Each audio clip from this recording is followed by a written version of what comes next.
إعلان مهم. 重要提示 Important announcement. Message important. Важное объявление. Anuncio importante. يرجى من المتحدثين الكرام إلقاء بياناتهم بسرعة معقولة لضمان ترجمة فورية وافية وعالية الجودة. 为了帮助口译准确完整传递发言信息，请代表发言时语速不要过快。 Speakers are kindly reminded to deliver their statements at a reasonable pace to ensure complete and quality interpretation. Il est rappelé aux orateurs qu'ils doivent présenter leur déclaration à un rythme raisonnable afin de garantir une interprétation complète et de qualité. Напоминаем ораторам, что для обеспечения полного и качественного устного перевода необходимо поступать в умеренном темпе. Se ruega a los oradores que pronuncien sus declaraciones a un ritmo razonable para garantizar una interpretación íntegra y de calidad.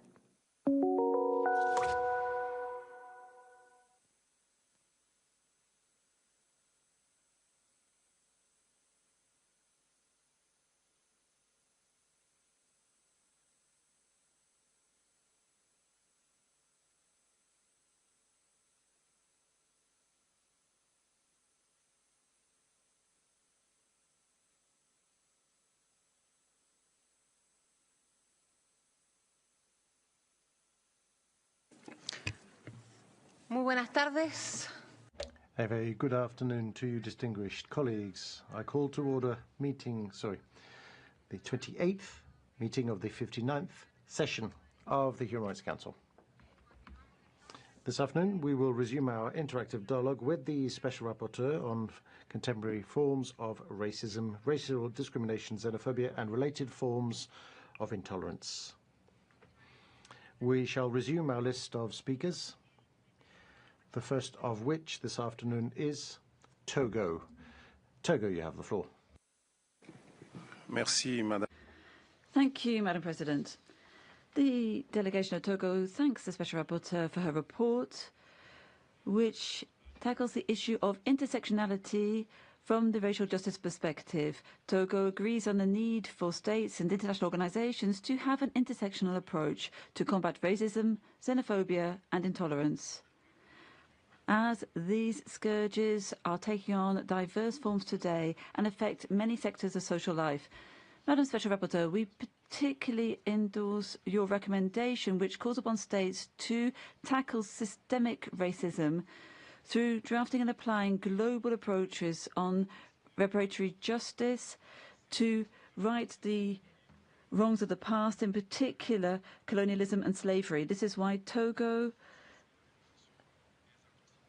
pleads in favour of these atrocities of the past being at the heart of international human rights agendas as a basis to combat intersectional discrimination. To conclude, my delegation would like to know which, according to you, are the measures that we need to take to effectively push forward with this issue of reparatory justice. Thank you. Muchísimas gracias. Thank you very much indeed. We shall now hear from the distinguished representative of the Dominican Republic. Thank you very much indeed, Madam Vice President. The Dominican Republic is thankful for the presentation of the report and pays tribute to the commitment of the Special Rapporteur in tackling clearly and firmly the alarming normalization of hate speech, anti-Semitism, Islamophobia, and the glorification of Nazism. We welcome the approach of the report, which links the rise of extremism with digital misinformation, vulnerability, and the ideological manipulation of young people, which are challenges which we call for coordinated and centralized response on human rights. We are fully committed to the DDPA, and we reaffirm that the combating racism cannot be boiled down to a regulatory framework. It calls for a political education, transformative education, and sustained international cooperation. We have driven forward programs to strengthen human rights education, to promote intercultural dialogue, and promote peaceful coexistence, especially amongst young people, as pillars to build a critical citizenship which is also empathetic and committed to non-discrimination. However, we recognize that there are still challenges, and in particular, in the face of hate speech online, which calls for responsible regulation and more proactive international cooperation, we appeal to this Council to continue to promote valuable responses focused on education, historical memory and prevention as as a foundation to create societies that are fairer and more inclusive. Thank you very much indeed, as the Vice President. I now give the floor to Sierra Leone. Senior Vice President, Sierra Leone aligns herself with the statements of the African Group and thanks the SI for our important report on intersectionality as well as the rise of narcissism and related forms of racial hatred. We reaffirm our strong support for the SI's mandate and our efforts, including other mechanisms to combat racism and promote equality. We appreciate the focus on intersectionality, which emphasizes that individuals may experience discrimination based on various factors, such as race, gender, disability, and poverty. Sierra Leone is continually refining its policies and programs to ensure they accurately reflect the nation's complexities and foster a more inclusive environment for all. Through our radical inclusion policy in education, we are helping girls, children with disabilities, and other vulnerable groups access equal opportunities. We also share the SI's concerns about the glorification of narcissism, hate speech, and attacks on racial and religious minorities. Sierra Leone condemns all forms of racial and religious hatred and remains committed to promoting peace, tolerance, and inclusion. As a post-conflict country, we understand the dangers of identity-based violence and work hard to prevent it through education and community dialogue. We recognize that implementing intersectional approaches and countering hate are ongoing challenges, especially for developing countries. We call for stronger international support and cooperation to build necessary institutions and capacity, and I thank you, Madam Vice President. Muchísimas gracias. Thank you very much indeed. And I give the floor to the plurinational state of Bolivia. Please go ahead. Thank you, Madam Vice President. We're grateful to the Special Rapporteur for her report, focused on intersectionality from the perspective of racial justice. We agree with the importance of adopting an intersectional approach when it comes to combating systemic discrimination and racism, rather. Intersectionality makes it possible to make visible how the two interplay, highlighting how certain people tackle issues of discrimination that are more complicated and more severe in nature, and to understand how the domination structures are propped up. We agree that the intersectional approach can make it possible for the identification of and the dismantling of privilege and power structures, which often are the outcome, for example, of colonialism and patriarchy. Both systems are interconnected and produce marginalization, repression, and they currently exist today, which is why in Bolivia we speak of the need to work on the process of decolonization and depatriarchalization, which must be present in our minds when we draft laws on education and state plans and policies inter alia, to make progress towards transformation of social structures, whilst recognizing the importance for us to respect diversity, justice, and equity. Thank you. Muchas gracias. Thank you very much indeed. I now give the floor to Ecuador. Thank you, Madam Vice President. We're grateful to the Special Rapporteur for her report and agree that all states should scale up their efforts to effectively enforce laws and policies they have to combat discrimination and ensure that intersectional discrimination is taken into account fully in what the state does. We in Ecuador recognize the legal value and the transforming nature in the intersectional approach. Our constitution embodies a collective rights regime which recognizes cultural diversity, cultural, linguistic, and organizational of peoples and nationalities. Indigenous peoples and nationalities are also Afro-Ecuadorian and Montubes. Our laws criminalize racial crimes, including physical violence or psychological violence on the grounds of nationality, ethnic origin, place of birth, age, inter alia. We also have an active range of institutions, which includes the Department for the Management and Development of Peoples and Nationalities and the National Council for Equality for Peoples and Nationalities. The intersectional approach also leads what we do in the multilateral field in the area of human rights. We're actively involved in the follow-up mechanism of the DDPA, and we support the normative development of law on the rights of persons of African descent. Our question to you would be, how can we strengthen international cooperation to ensure that intersectional approaches give rise to concrete measures to help states to combat racism? Thank you very much indeed. Embajador, a continuación. Thank you very much, Ambassador. Ambassador of Guatemala, you have the floor. Thank you very much, Madam Vice President. We are grateful to the Special Rapporteur for her report. Guatemala is aware that racism and racial discrimination are social phenomena that have political, economic, and cultural dimensions which go beyond the ability of states to act because they do not recognize boundaries and continue to affect people, especially indigenous peoples, migrants, and persons who are disadvantaged. And this, despite national efforts, regional and global efforts, which highlights the fact that racism and racial discrimination continue to be a threat to the power of the state to eradicate them. In the light of all of this, to combat racial discrimination, well, we states need to demonstrate determination and find new ways to guarantee the right to non-discrimination and equality. Guatemala is made up of a multi-ethnic and multicultural peoples, which is why we recognize that the promoting the full participation and competition of our peoples for them to work, to live in peace within our borders is fundamental, which is why we need to achieve sustainable development.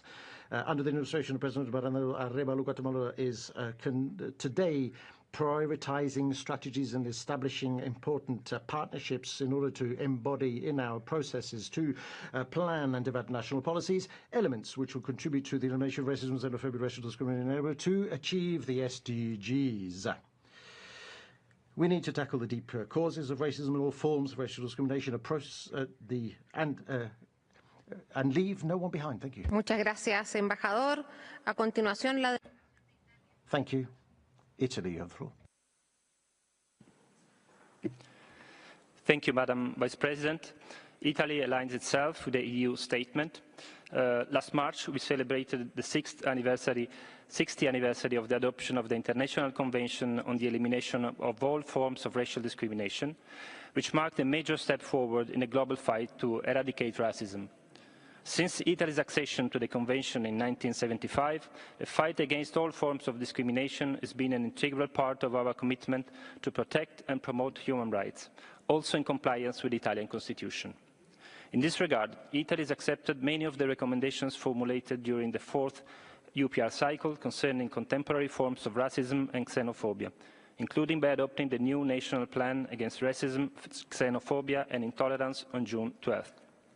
The plan, developed with the National Office Against Racial Discrimination, focuses on preventing and addressing discrimination and inequalities, and on enhancing social cohesion across key areas like work, housing, education, health, security, justice and media. Specific actions have been defined, including training of public officials and awareness campaigns. Italy remains steadfast in the fight against all forms of discrimination, standing for inclusion and respect for every individual. I thank you. Muchas gracias. Thank you very much indeed. And I give the floor to the delegation of Spain. Señora Vicepresidenta.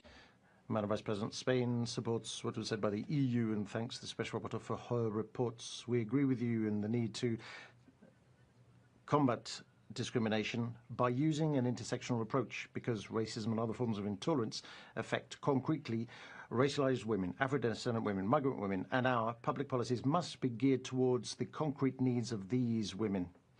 We consider that true equality means that we must adopt public policies that are anti-racist and proactive and bring about structural changes as well to bring about social inclusion and recognition of historically marginalized communities. This is precisely the spirit of our law 15/2022 on the equality of treatment and non-discrimination and the strategic framework on citizenship and inclusion against racism and xenophobia covering the period 2023-2027, which focuses especially on the Gypsy or Gitano community and Afro-descendants. In addition to this, in 2020, the Spanish Observatory on Racism and Xenophobia, Oberache, contributes to this work of monitoring hate speech and on social networks, social media. Internationally, Spain combats racism and racial discrimination and xenophobia using effective multilateralism, tackling challenges such as inequality and disinformation, and anti-social convention on the administration of all forms of racial discrimination. CERT remains our cornerstone of what we do. Madam Special Rapporteur, How can we prevent the use of digital platforms when they're being used to propagate xenophobia, racism, intolerant speech, and a call for accountability? Thank you very much.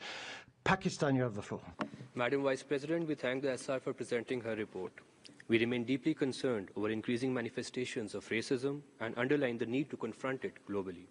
The unabated rise in racial discrimination, Islamophobia, and religious hatred are reprehensible manifestations that germinate from ingrained and systemic racist attitudes. Pakistan has been cautioning this Council regarding the alarming rise in anti-Muslim hatred and Islamophobic narrative in India. Emerging as the crucible of hate-laden ideologies and disinformation, the Indian state-sponsored venom against Muslims is no longer restricted to occupied Kashmir or in India. Notably, this collusion of mainstream media and the state was most visible when those vilifying a visiting foreign minister of a Muslim state were not even put off air, let alone booked under criminal charges. The recent hubris-inspired cross-border attacks against innocent civilians and deliberate targeting of mosques in Pakistan were emblematic of the larger malaise that runs through this hate-filled polity. On the other hand, those who even make a whimper in occupied Jammu and Kashmir against this racist, exclusionary policy of the Indian occupation regime are subjected to the most brutal application of arbitrary laws. Madam Special Rapporteur, we welcome your views on how politics of hatred and racist ideologies transcend borders, threaten regional stability, and risk the enjoyment of human rights of all those who inhabit our region. I thank you. Muchas gracias. Thank you very much indeed. I now give the floor to the delegation of Cameroon. Merci, Madame. Thank you, Madam President. Cameroon aligns itself with the statement made by Ghana on behalf of the African Group. My delegation thanks the Special Rapporteur for her report, focused on the glorification of Nazism, neo-Nazism, and other forms of extremism which promote racism, xenophobia, and intolerance. We confirm the principle of equality and mutual respect. We firmly condemn all manifestations of racism, doctrines based on hatred. We welcome the structured approach adopted in the report, which focuses on persons who are vulnerable of multiple forms of discrimination, in particular women and ethnic and religious minorities. Cameron calls upon us all to strengthen education and history, in particular for young people, and to use digital platforms and the opportunities offered by them. In this spirit, we encourage international cooperation, which is bolstered to combat all forms of racism and to prevent ideologies which promote hatred. Thank you. Muchísimas gracias. Thank you very much indeed. And I give the floor to the delegation of Namibia. Madam Vice President, Namibia aligns itself with the statement of the Africa Group. Namibia welcomes the report of the Special Rapporteur and agrees that neo-Nazism and related racism, xenophobia, and intolerance are complex, multifaceted, and pervasive. Unfortunately, since commemoration of the 60th anniversary of the ICED, millions of people around the world continue to suffer from severe forms of racism, xenophobia, and related intolerance. Madam Vice President, racial discrimination is prohibited in Namibia. Specifically, the Racial Discrimination Prohibition Act and Article 23 of the Namibian Constitution prohibits all acts and practices of racial discrimination and apartheid. Namibia strongly condemns the racial injustices and racially motivated violence being perpetuated against people of African descent worldwide. To conclude, Namibia takes note of the submissions that the Special Rapporteur received from states and other stakeholders and supports the recommendations reflected in the report. I thank you, Madam Vice President. Muchísimas gracias. Thank you very much indeed. I therefore would now give the floor to Eritrea. Thank you, Madam Vice President. We thank the Special Rapporteur and take note of her report. We always welcome this dialogue, but we believe it is imperative that we hold frank discussions. These conversations, year after year, often sound the same. We denounce racism, discrimination, and all forms of intolerance. We reaffirm our commitments, and yet we have very little to show for it. We live in a time when we are witnessing attempts to eliminate entire populations. We live in a time when still today Black women across Western countries face a higher risk of dying from childbirth due to medical negligence. We live in a world where people fleeing wars are being treated like second-class citizens in their destination countries. These are the facts. The gaps between our declarations and our actions are glaring. Many of the processes we discussed today, programs, action plans, consultations, working groups, have been ongoing for decades. But communities continue to experience racism not as a theoretical concept, but as a daily lived reality. It is disingenuous to continue speaking in the same tone, often recycling old commitments without accountability, measurable outcomes, or centering those most affected. The work that needs to be done is not ambiguous. It has been clearly outlined by all of us, as well as by this body, through numerous UN reports. If we are serious about dismantling systematic racism, we must stop relying on rhetorical performance and start matching words with real actions. I thank you. Muchas gracias. Thank you very much indeed. And now give the floor to Kuwait. You have the floor. السيدة نائبة الرئيس يأخذ وفد بلادي علما. Thank you, Madam President. We take note of the report from the Special Rapporteur and the recommendations contained in it as concerns discrimination, racial discrimination and politics of exclusion. We are committed to combating racial discrimination and hate speech in line with Article 29 of our Constitution and our institutional and legislative framework, and in line with our international commitments as stipulated in the international human rights treaties we are a party to. As is mentioned in the report, we are seeing an increase in systemic racial discrimination against the Palestinian people within the occupied Palestinian territory and outside this. There's targeting of those who defend their rights, and including those who are in solidarity with the Palestinian people, are sometimes characterized as propagating hate speech. So our question is as follows: what are the mechanisms which could be activated by this Council to guarantee effective protection of persons whose rights are violated, and to make sure there's accountability for those who use legal or political means to quieten them and to keep them silent and to criminalize solidarity? Thank you. Gracias. Thank you. I now give the floor to the distinguished Ambassador of Albania.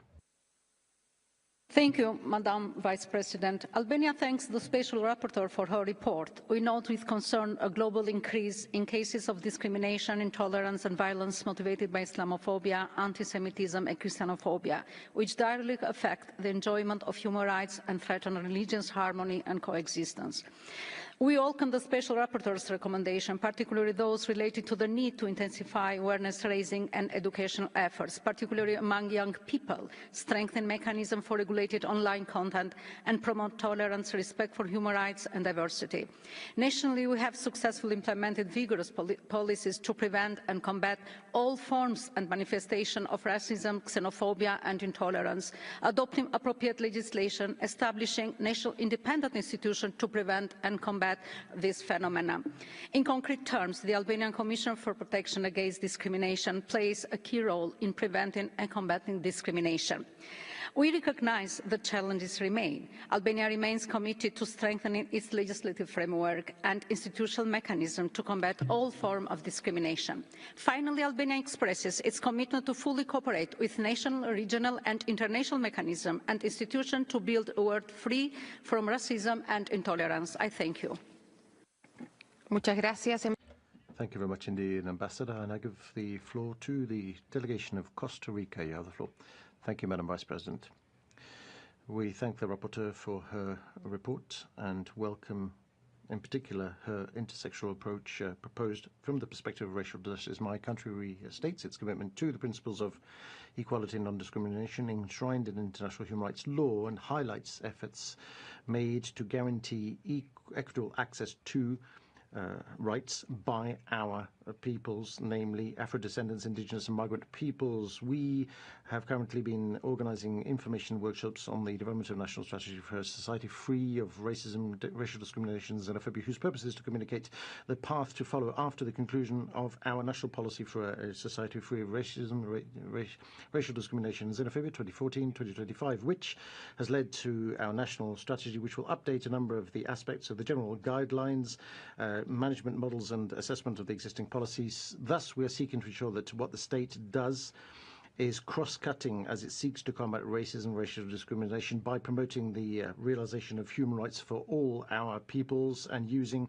a cultural diversity perspective, but also based on equality and gender equality, accessibility and sustainable development to ensure that our society becomes more inclusive and equitable. We support the Special Rapporteur when she calls for us to interpret coherently existing international instruments to include the obligation to combat discrimination intersectionally. Thank you very much. Thank you very much, says the Vice President. I give the floor to Benin.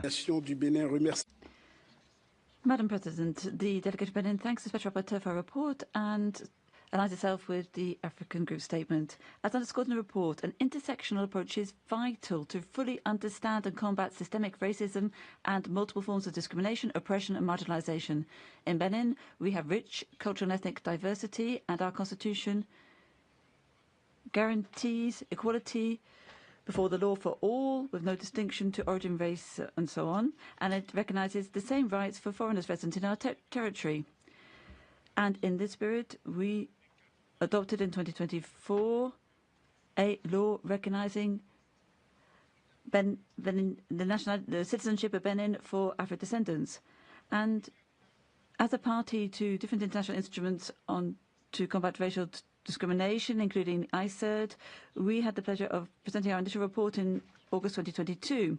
We renew our commitment to the DDPA. Thank you. Muchísimas gracias. Thank you very much indeed. I recognize the delegation of Kenya.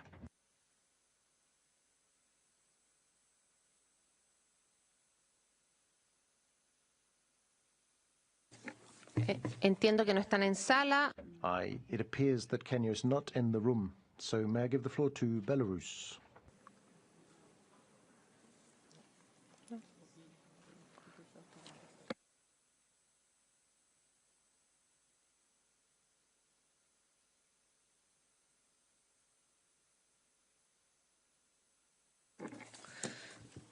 Este fue entonces el último. This was the last speaker we could accommodate. We now move on to our national human rights institutions speakers and NGOs also. In this connection, I first give the floor for a joint statement to the World Jewish Congress. Please go ahead. Madam President, the World Jewish Congress addresses this Council with deep concern. Anti-Semitism has surged alarmingly since October 7, 2023, manifesting in increasingly visible and violent ways across many societies. Synagogues have been attacked. Jewish children are not longer safe in Jewish schools. Hatred against members of our community is too often excused as a political expression. It is not. It is vile anti-Semitism.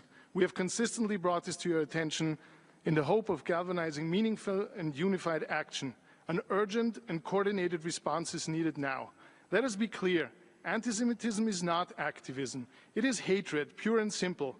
It threatens Jewish communities and undermines the foundations of democracy and human rights. We must also reject any attempt to suggest that the atrocities of October 7th require context.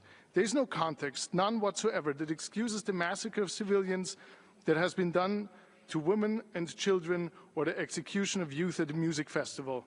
These were acts of terror. Framing them otherwise betrays this Council's moral responsibility and purpose. The safety and dignity of Jewish communities is not negotiable. They must be defended through the uncompromising prosecution of hate crimes, the credible rejection of all forms of anti-Semitism, and a firm stance against those who glorify anti-Jewish violence. Thank you. Muchas gracias. Thank you very much. International Dalit Solidarity Network is next. Thank you, Chair. The International Dalit Solidarity Networks thanks the Special Rapporteur for her report and for highlighting the tripartite marginalization of caste, gender and poverty in South Asia. Intersectional discrimination, especially where caste and gender overlaps, remains widespread. Factors like economic status, disability, religion, and sexual orientation further deepen exclusion, limiting access to rights and opportunities. An intersectional approach is essential to address systemic caste-based discrimination. However, we are concerned that both the UN and the caste-affected states are not giving this issue the attention it demands.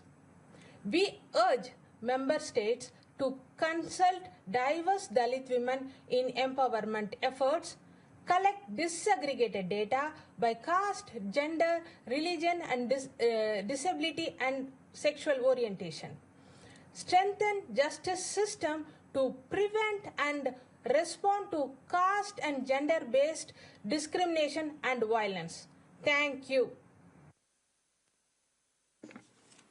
Muchas gracias. Thank you very much indeed. Partners for Transparency is next. Thank you, Madam Vice President. Partners for Transparency thanks the Special Rapporteur for her report and work and expresses its deep concern about the alarming rise of racist and neo-Nazi movements, which pose a direct threat to peace and social cohesion in many countries, particularly Western ones. Recent trends indicate that the internet and social media platforms are becoming central tools for spreading racist propaganda and hate speech. Facebook announced that it removes approximately 66,000 hateful posts per week. Furthermore, recent years have witnessed the increasing penetration of racist ideas into official political discourse, with political leaders in Sweden and the US calling for exclusionary policies against refugees and migrants, practices that fuel institutional discrimination. Neo-Nazi groups have also become more organized and bolder, particularly in the US, where the public marches have been held, featuring Nazi symbols and racist slogans, a clear indication of the rise of this extremist movement. In conclusion, Madam Vice President, Partners Foundation calls upon the Western states to take firm measures to prohibit glorification of Nazism and criminalize racist propaganda online. Our question to the Special Rapporteur is, what mechanisms does she propose to combat the spread of neo-Nazism in the digital space, especially among young people? Thank you. Muchísimas gracias. Thank you very much indeed. And I give the floor to Oweipma. Madam Vice President, the Special Rapporteur's report on contemporary racism and discrimination highlights the urgent need to combat all forms of intolerance. Racism and related intolerance fuel conflicts worldwide with devastating humanitarian impacts. In Sudan, violence driven by extremist groups, including the Muslim Brotherhood, has displaced over 13 million people and caused widespread famine. On May 22nd, the U.S. State Department reported Sudan's use of chemical weapons, violating the Chemical Weapons Convention.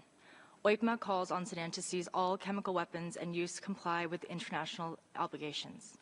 We urge this Council to support accountability through OPCW investigations and the ICC, while advancing peace initiatives to end Sudan's suffering. Aligned with the UN's mission to protect future generations from war, Oweipma proposes an international decade of tolerance from 2025 to 2035. This initiative seeks to eradicate intolerance, hatred, and extremism, foster peace, and promote empathy, education, inclusion, and intercultural dialogue, especially in LDCs. Tolerance must become a daily practice across policies, education, and communities. Only sustained collective action can build a future of peace, dignity, and respect. Thank you, Madam Vice President. Muchas gracias. Thank you very much indeed. Consejo Indigenista Misionario, you have the floor. CIMI. Señora Relatora. Madam Rapporteur, your report about the visit to Brazil exposes the ongoing existence of racism against indigenous people, and which is worse, it's gone on for a long time, have an impact on all the indigenous people there. After their historic victory in the Supreme Court in 2023, have seen how their rights have been violated by Congress through Law 14701. there's now a conciliation tribunal created by the Supreme Court, and also that has frustrated the rights. The companies are putting pressure to carry out mining. The state has a duty to map out indigenous land, and the rapporteur is right in saying so. During her your visit to visit, you condemned acts of violence against the Guarani Kaiyoba people as a manifestation of structural racism. After your visit, there were new attacks against these peoples in other indigenous territories in Brazil with the participation of individual and state actors. These atrocities have received the support of economic and political sectors that are local, and this is because there is a lack of mapping out of traditional territories, and constitutional rights are not respected. Brazil will be hosting COP30, but the environmental racism of Brazil has left an indelible mark. We urge the government to fully and in good faith implement the recommendations set for your report. Thank you. Muchísimas gracias. Thank you very much indeed. Instituto Brasileiro de Direitos Humanos, you have the floor. Madam, thank you for your report on Brazil's visit. The Brazilian government recognized that racism is systemic and has established important programs and enacted legislation to prevent and address racial discrimination. However, the justice system remains selective, and the public security follows a rather punitive approach, perpetuating systemic racism. This issue, along with the country's unhealed history of slavery, has turned poor neighborhoods into places of constant surveillance and control. In these areas, racially sectors face many barriers to social mobility and are often exposed to police brutality. Because of its strange inequality, prison are used as the near-fast replacement for public policies in communities that not receive basic social services. For many, the state is only present through police and prisons. Brazil overspends incarceration while investment in essential services such as education, health, and housing are reduced. It's urgent that Brazil creates public service and justice policies that work together, consider different forms of intersection discrimination and focus on alternatives to prison. Thank you. Muchas gracias. Thank you very much indeed. And I give the floor to MRG Minority Rights Group. Thank you, Chair. Madam Special Report. We welcome to report and recommend you for recognizing intersectional and systemic nature of the racism in Brazil. As Instituto Vidas Negras com Deficiência Importam and a Minority Rights Group, we echo the urgency of addressing the visibility and the dual discrimination faced by Black people with disability in Brazil. We are deeply concerned that systemic racism and ableism continues to produce and perpetuate disability through state violence, medical negligence, environmental injustice, and structural exclusion. We urge the Council to call on the Brazilian government to recognize the production of the disability through racialized state violence, including policy brutality and obstructive violence. Collect disaggregated and quantitative data of the Black people with disabilities, ensure reproductive justice, and prevent forced sterilization of African descendants people with disabilities. Guarantee accessible and inclusive education to the Black children with disabilities. Strengthen policies that promote independent living and end institutionalization practices. Without the urgent targeted action, Black people with disability in Brazil will remain and at the margins and anti-racist and disability agendas. Thank you. Muchas gracias. Thank you very much indeed. Shams, you have the floor.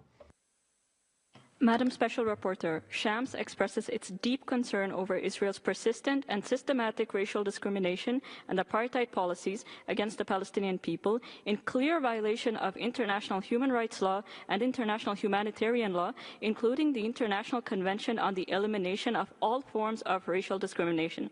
For decades, Palestinians have been subjected to a system of apartheid, segregation, and racial discrimination manifested in discriminatory laws, policies, and practices that permeate every aspect of daily life.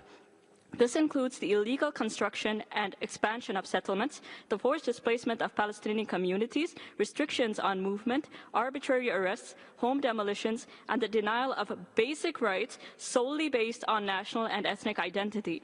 The dual legal system enforced in the occupied Palestinian territory, whereby Israeli settlers enjoy full rights under Israeli civil law, while Palestinians are subjected to harsh military rule, is a stark embodiment of racial discrimination. We urge your mandate to address the entrenched system of racial discrimination imposed on Palestinians and call on the international community to uphold its legal obligations. Immediate protection, equal rights, and accountability for Israel's apartheid and discriminatory policies are urgently needed. Thank you. Muchas gracias. Thank you very much. And I give the floor to CSI, Christian Solidarity International. Madam Vice President, it has been nearly 22 months since Azerbaijan expelled 120,000 ethnic Armenians from their homeland in Nagorno-Karabakh during September 2023. It has been 20 months since the International Court of Justice ordered the Republic of Azerbaijan, in accordance with its obligations under the International Convention on the Elimination of All Forms of Racial Discrimination, to ensure that persons who have left Nagorno-Karabakh after 19 September 2023 and who wish to return to Nagorno-Karabakh are able to do so in a safe, unimpeded, and expeditious manner. The court also ordered Azerbaijan to protect and preserve registration, identity, and private property documents and records of the Armenians who fled Nagorno-Karabakh. Not only has the government of Azerbaijan failed to uphold this order, it is actively destroying Armenian-owned homes, property, and entire villages, making it impossible, in many cases, for this order to be carried out. Given this flagrant disregard for international law and the Convention on the Elimination of Racial Discrimination, Christian Solidarity International once again urges the Human Rights Council to appoint a special rapporteur for Nagorno-Karabakh and to take all necessary steps to ensure that the ethnic Armenians of Nagorno-Karabakh can return home. Madam Special Rapporteur, what further mechanisms can be applied to ensure the right of return of ethnic Armenians to Nagorno-Karabakh is upheld? Thank you. Muchas gracias. Thank you very much indeed. I now give the floor to CISA, Indian Council of South America. Good afternoon. Thank you, Chair. General Assembly Resolution 644 and 1328 in the decolonization process called for the elimination of all racial discrimination law and policy. The intersectionality that the Special Rapporteur brings up must be addressed internationally for indigenous peoples who are recognized under the United Nations Charter or with international treaties. Indigenous peoples have been characterized as peoples over whom the superior genius of the European civilization expresses its authority over us in this racist ideology from the Supreme Court of the United States. Of course, when you look at more intersectionality in history, the Nazi movement was inspired by the racist ideology of the KKK as members of the Ku Klux Klan raced in the 1920s and marched in Washington, D.C. It was also inspired by the Union of South Africa citizens who drew apartheid as one of their main acts. It is very important that the manner of administrative discrimination by Western states that affects the OHCHR and manipulate the Office of the High Commissioner of Human Rights is addressed so that the structural, managerial, and administrative discrimination exercised Muchas gracias. The Deputy President interrupts. Este fue el Thank you. This was the last speaker we could accommodate. I'm now going to give the floor to the Rapporteur Ashwini for her closing statements. You have 6 minutes, Madam. Thank you, Madam Chair. Firstly, I would like to thank all the member states, civil society organizations for their constructive and thoughtful observations and questions. I welcome and extend my appreciation to all the member states who have adopted and who plan to initiate an intersectional approach in their legislative measures and policy making.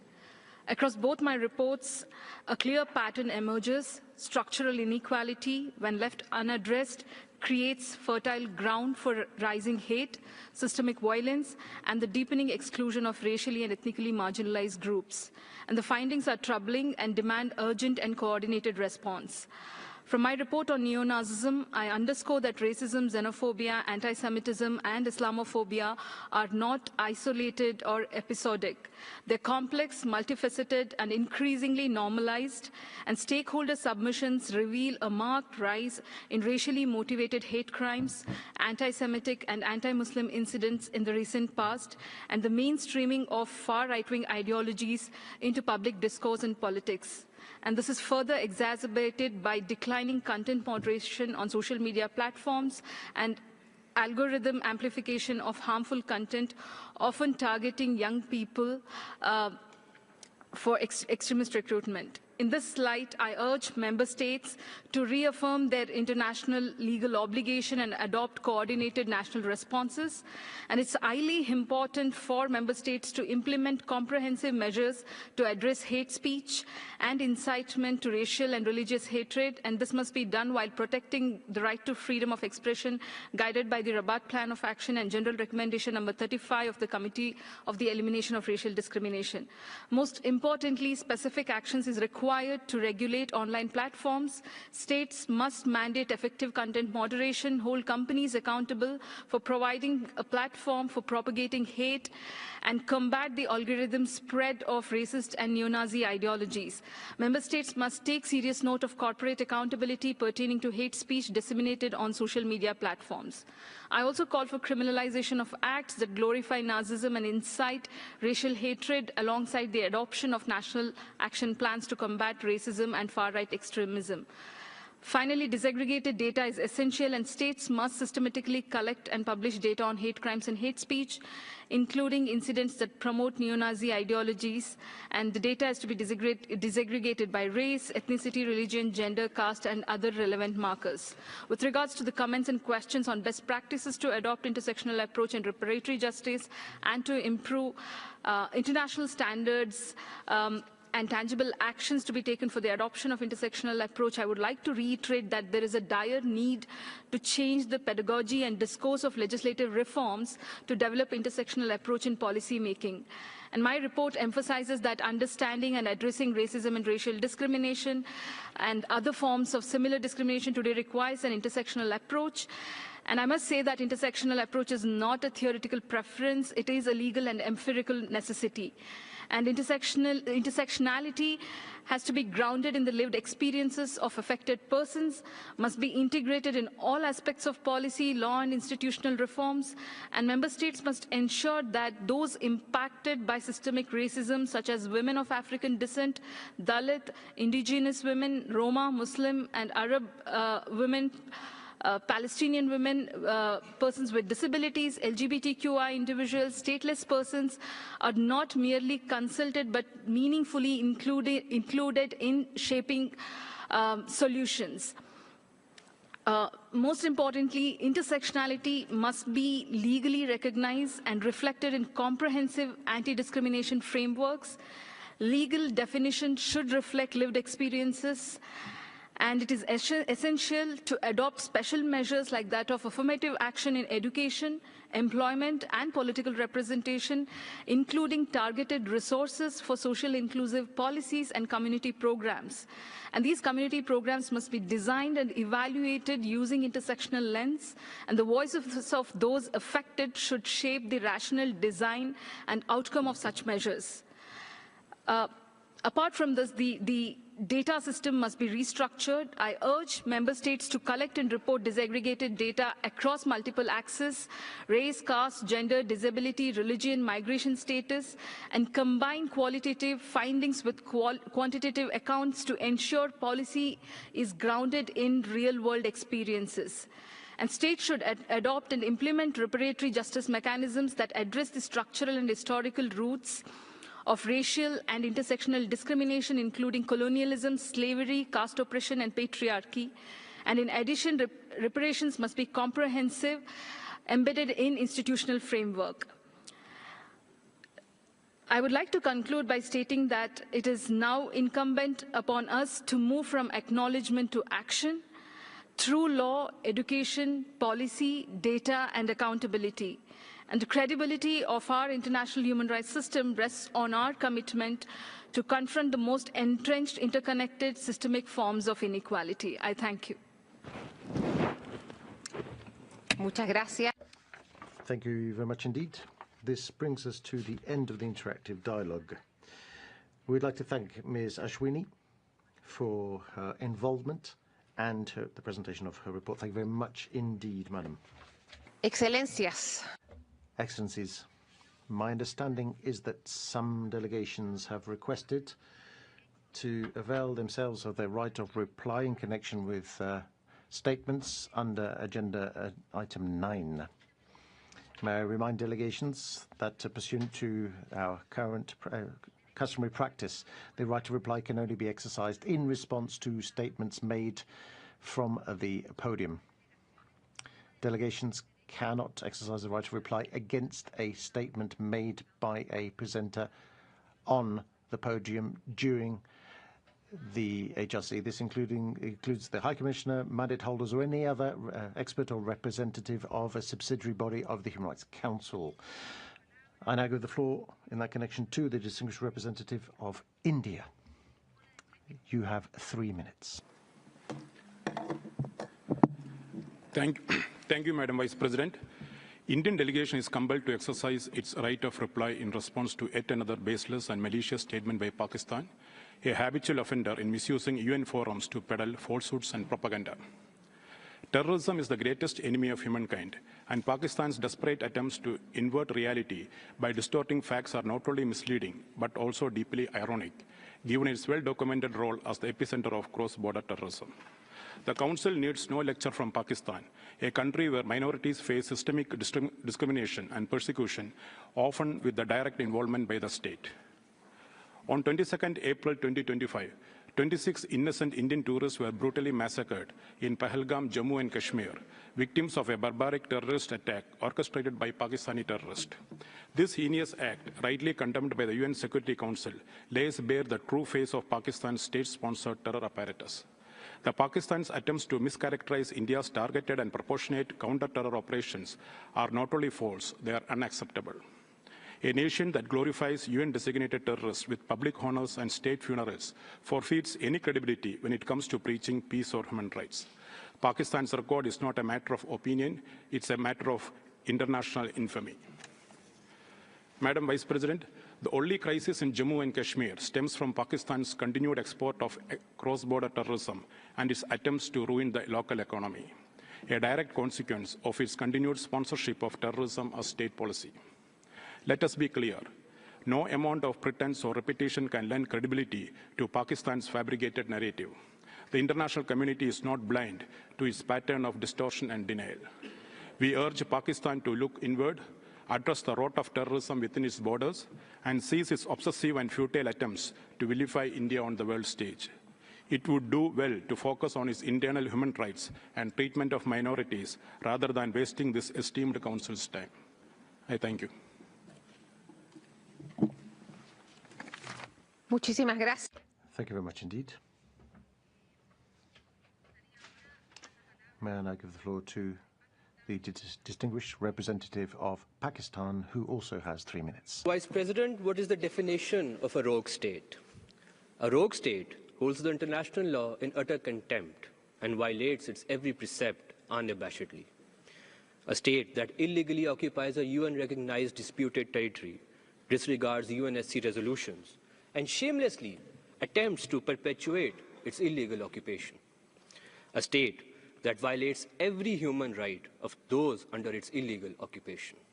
A state that demolishes innocent people's homes and perpetrates collective punishment. A state that carries out demographic engineering projects in occupied territory at an industrial scale. A state that blatantly contravenes the UN Charter and violates the sovereignty of other states. A state that constructs its political edifice on racial, communal, and ethnic hatred and polarization. a state that attacks innocent civilians and violates the international humanitarian law and takes pride in these violations. And a rogue state does everything to evade accountability for its crimes. Madam Vice President, this rogue state is not in the Middle East. It is in South Asia, and sadly, it is our neighbor. India, as a rogue state, gives tough competition to others in quest to surpass them. After launching unprovoked and unjustified cross-border attacks on civilians in Pakistan, it attempted to cut off water and gloated about threatening the well-being of 240 million civilians. This rogue state, due to its reckless behavior, brought the entire region to the precipice of a nuclear war. Madam Vice President, this rogue state supports, fuels, funds, and above all, its political leadership takes credit for peddling state-sponsored terrorism in Pakistan. This rogue state not only stifles any dissent within its territory, but assassinates dissidents extraterritorially in other sovereign states. Madam Vice President, while the list of crimes committed by this rogue state can go on, the pain and suffering inflicted by its terror sponsorship is deeply personal for many, including myself. Mr. Hidayatullah Jamod, a serving government officer, was not only a classmate, but a personal friend who lost his life in Balochistan last month at the hands of terrorists armed and supported by India. He symbolized hope and courage that countless Baloch youth associated with. His only crime was that instead of falling prey to the propaganda of these Fitna al-Hindustan terrorists, he invested his life in the future of Pakistan and endeavored to serve his motherland. Madam Vice President, I reiterate that Pakistan will respond to any challenge posed by the Indian military or by its lackeys in the form of terrorists or any other manifestation of these threats by all means at our disposal. I thank you. Muchísimas gracias. Thank you very much indeed. May I ask if any other delegation wishes to avail themselves of their right of reply in connection with statements made under agenda item 9? I see no request. Thank you very much indeed, therefore. So, agenda item 9 is over. We are going to take a very short break before we begin our interactive dialogue on the oral update of the High Commissioner on Ukraine and the interim report of the Secretary General on Crimea. Thank you very much.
Excelencias, distinguidos colegas.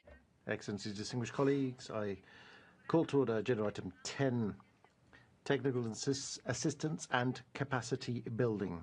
Agenda item 10.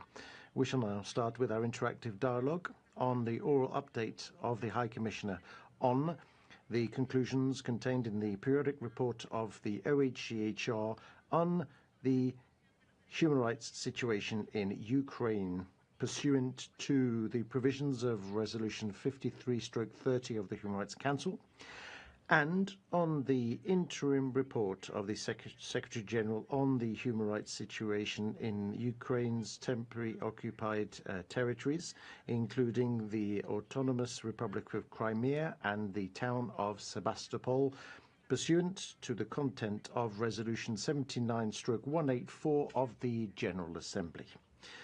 The list of speakers will close in 15 minutes. It's an honour for me now to extend a warm welcome to and give the floor to Ms. Ilse Brands-Keris, Deputy Secretary General of the United Nations for Human Rights. Assistant Secretary General, you have the floor. Thank you, Madam Vice President, Excellencies, distinguished delegates. Since the office briefed this Council last March, ceasefire talks have stalled and the fighting has escalated with a serious increase in civilian casualties.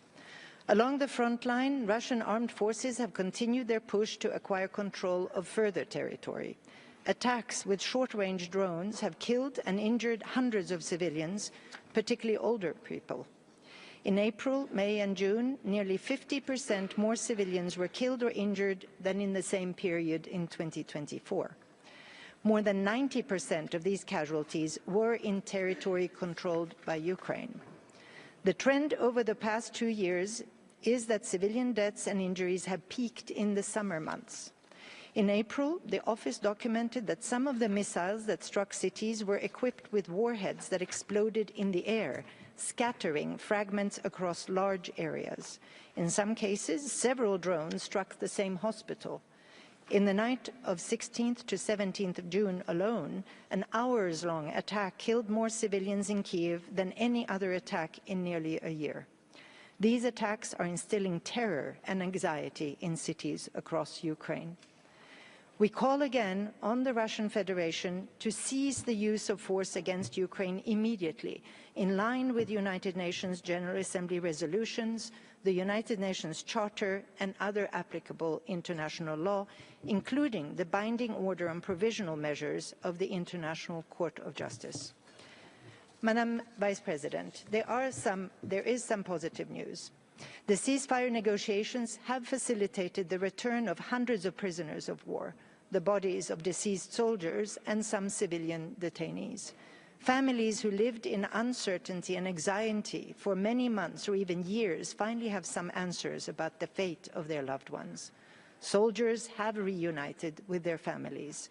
The exchanges have allowed many to escape torture, ill treatment, and otherwise inhuman conditions of captivity. From these last rounds of exchanges, our office interviewed more than 117 Ukrainian former prisoners of war.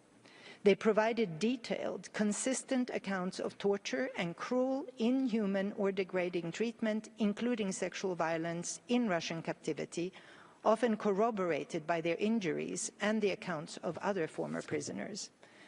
These accounts confirm that torture and ill treatment of Ukrainian prisoners of war continue in numerous detention facilities, patterns that we have repeatedly documented and reported.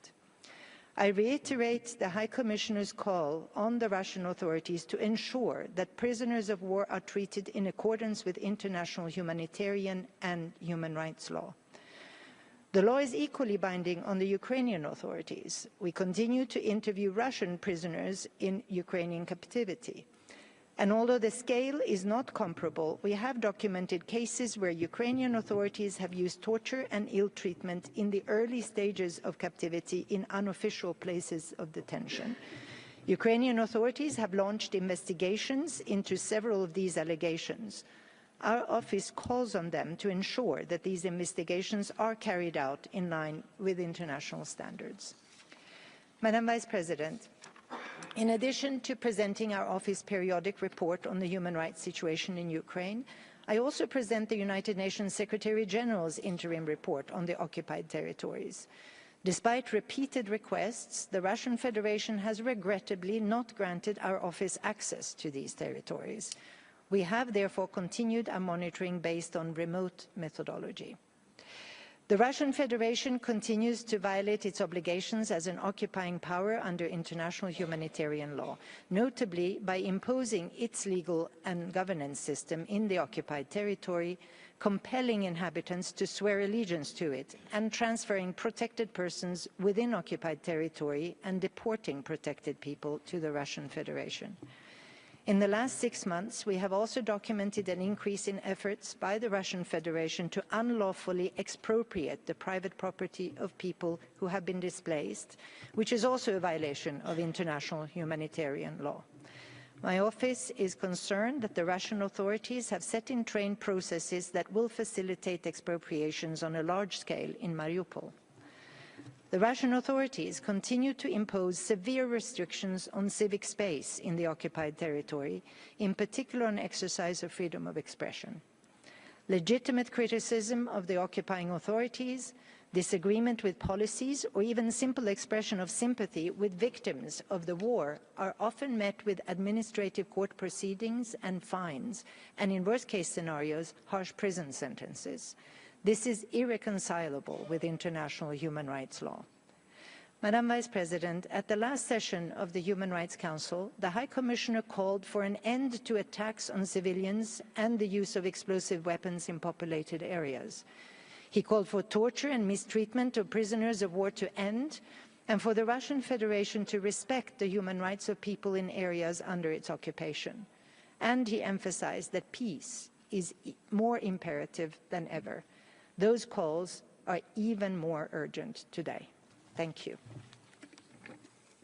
Muchísimas gracias. Thank you very much indeed. Pursuant to our practice, we will first hear from the delegations of the countries affected by the reports. I see that the representative of the Russian Federation is not in the room.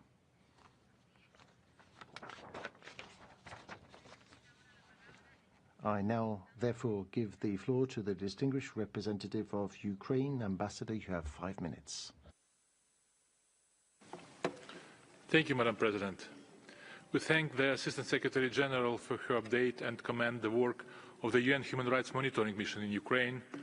Its evidence-based reporting, produced under the most challenging conditions, is not only a record of truth, but a foundation for future justice.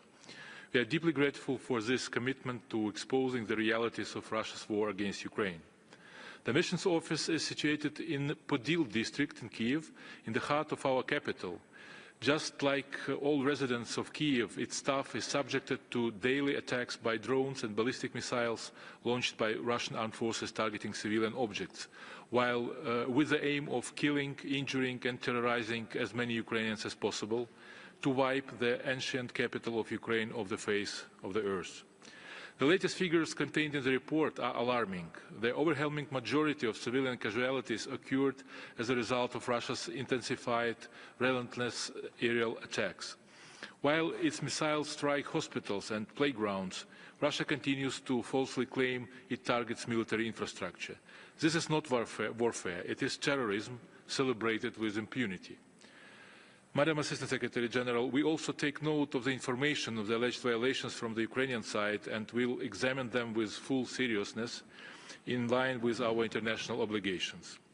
Even under siege, Ukraine upholds its commitments under international humanitarian and human rights law, and we reiterate our demand for the Russian Federation to do the same. As occupying power, it bears full responsibility for the human rights situation in the territories under its temporary military control. We strongly condemn Russia's continued denial of unimpeded access to the Autonomous Republic of Crimea and other temporarily occupied territories of Ukraine, despite persistent requests from OHCHR.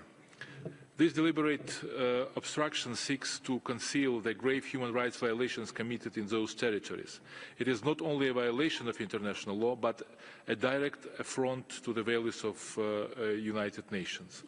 We are witnessing the systematic erasure of Ukrainian identity. As it is noted in the Secretary General's interim report, Russia has imposed its political, legal and administrative systems in occupied regions, following the same destructive pattern it has used in Crimea since 2015.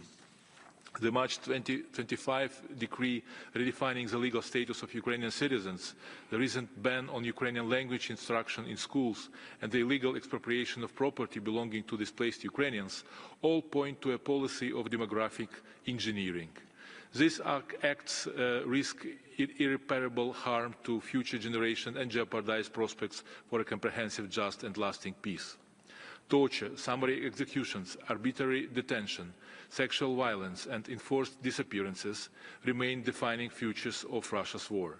One of the most harrowing recent cases is that of Ukrainian journalist Victoria Roshchina, whose body was returned to Ukraine in February 25, months after her death in Russian captivity, showing signs of torture and mutilation. Victoria had traveled to Zaporizhia to report on the torture of civilians. Instead, she was detained, transferred across the border, and perished in the very system she sought to expose. Distinguished delegates, we must not allow Russia's crimes to be normalized or forgotten. The forcible deportation of children, attacks on civilian infrastructure, torture of prisoners of war, and cultural erasure are not isolated incidents. They are part of a coordinated strategy to destroy the very fabric of the Ukrainian nation.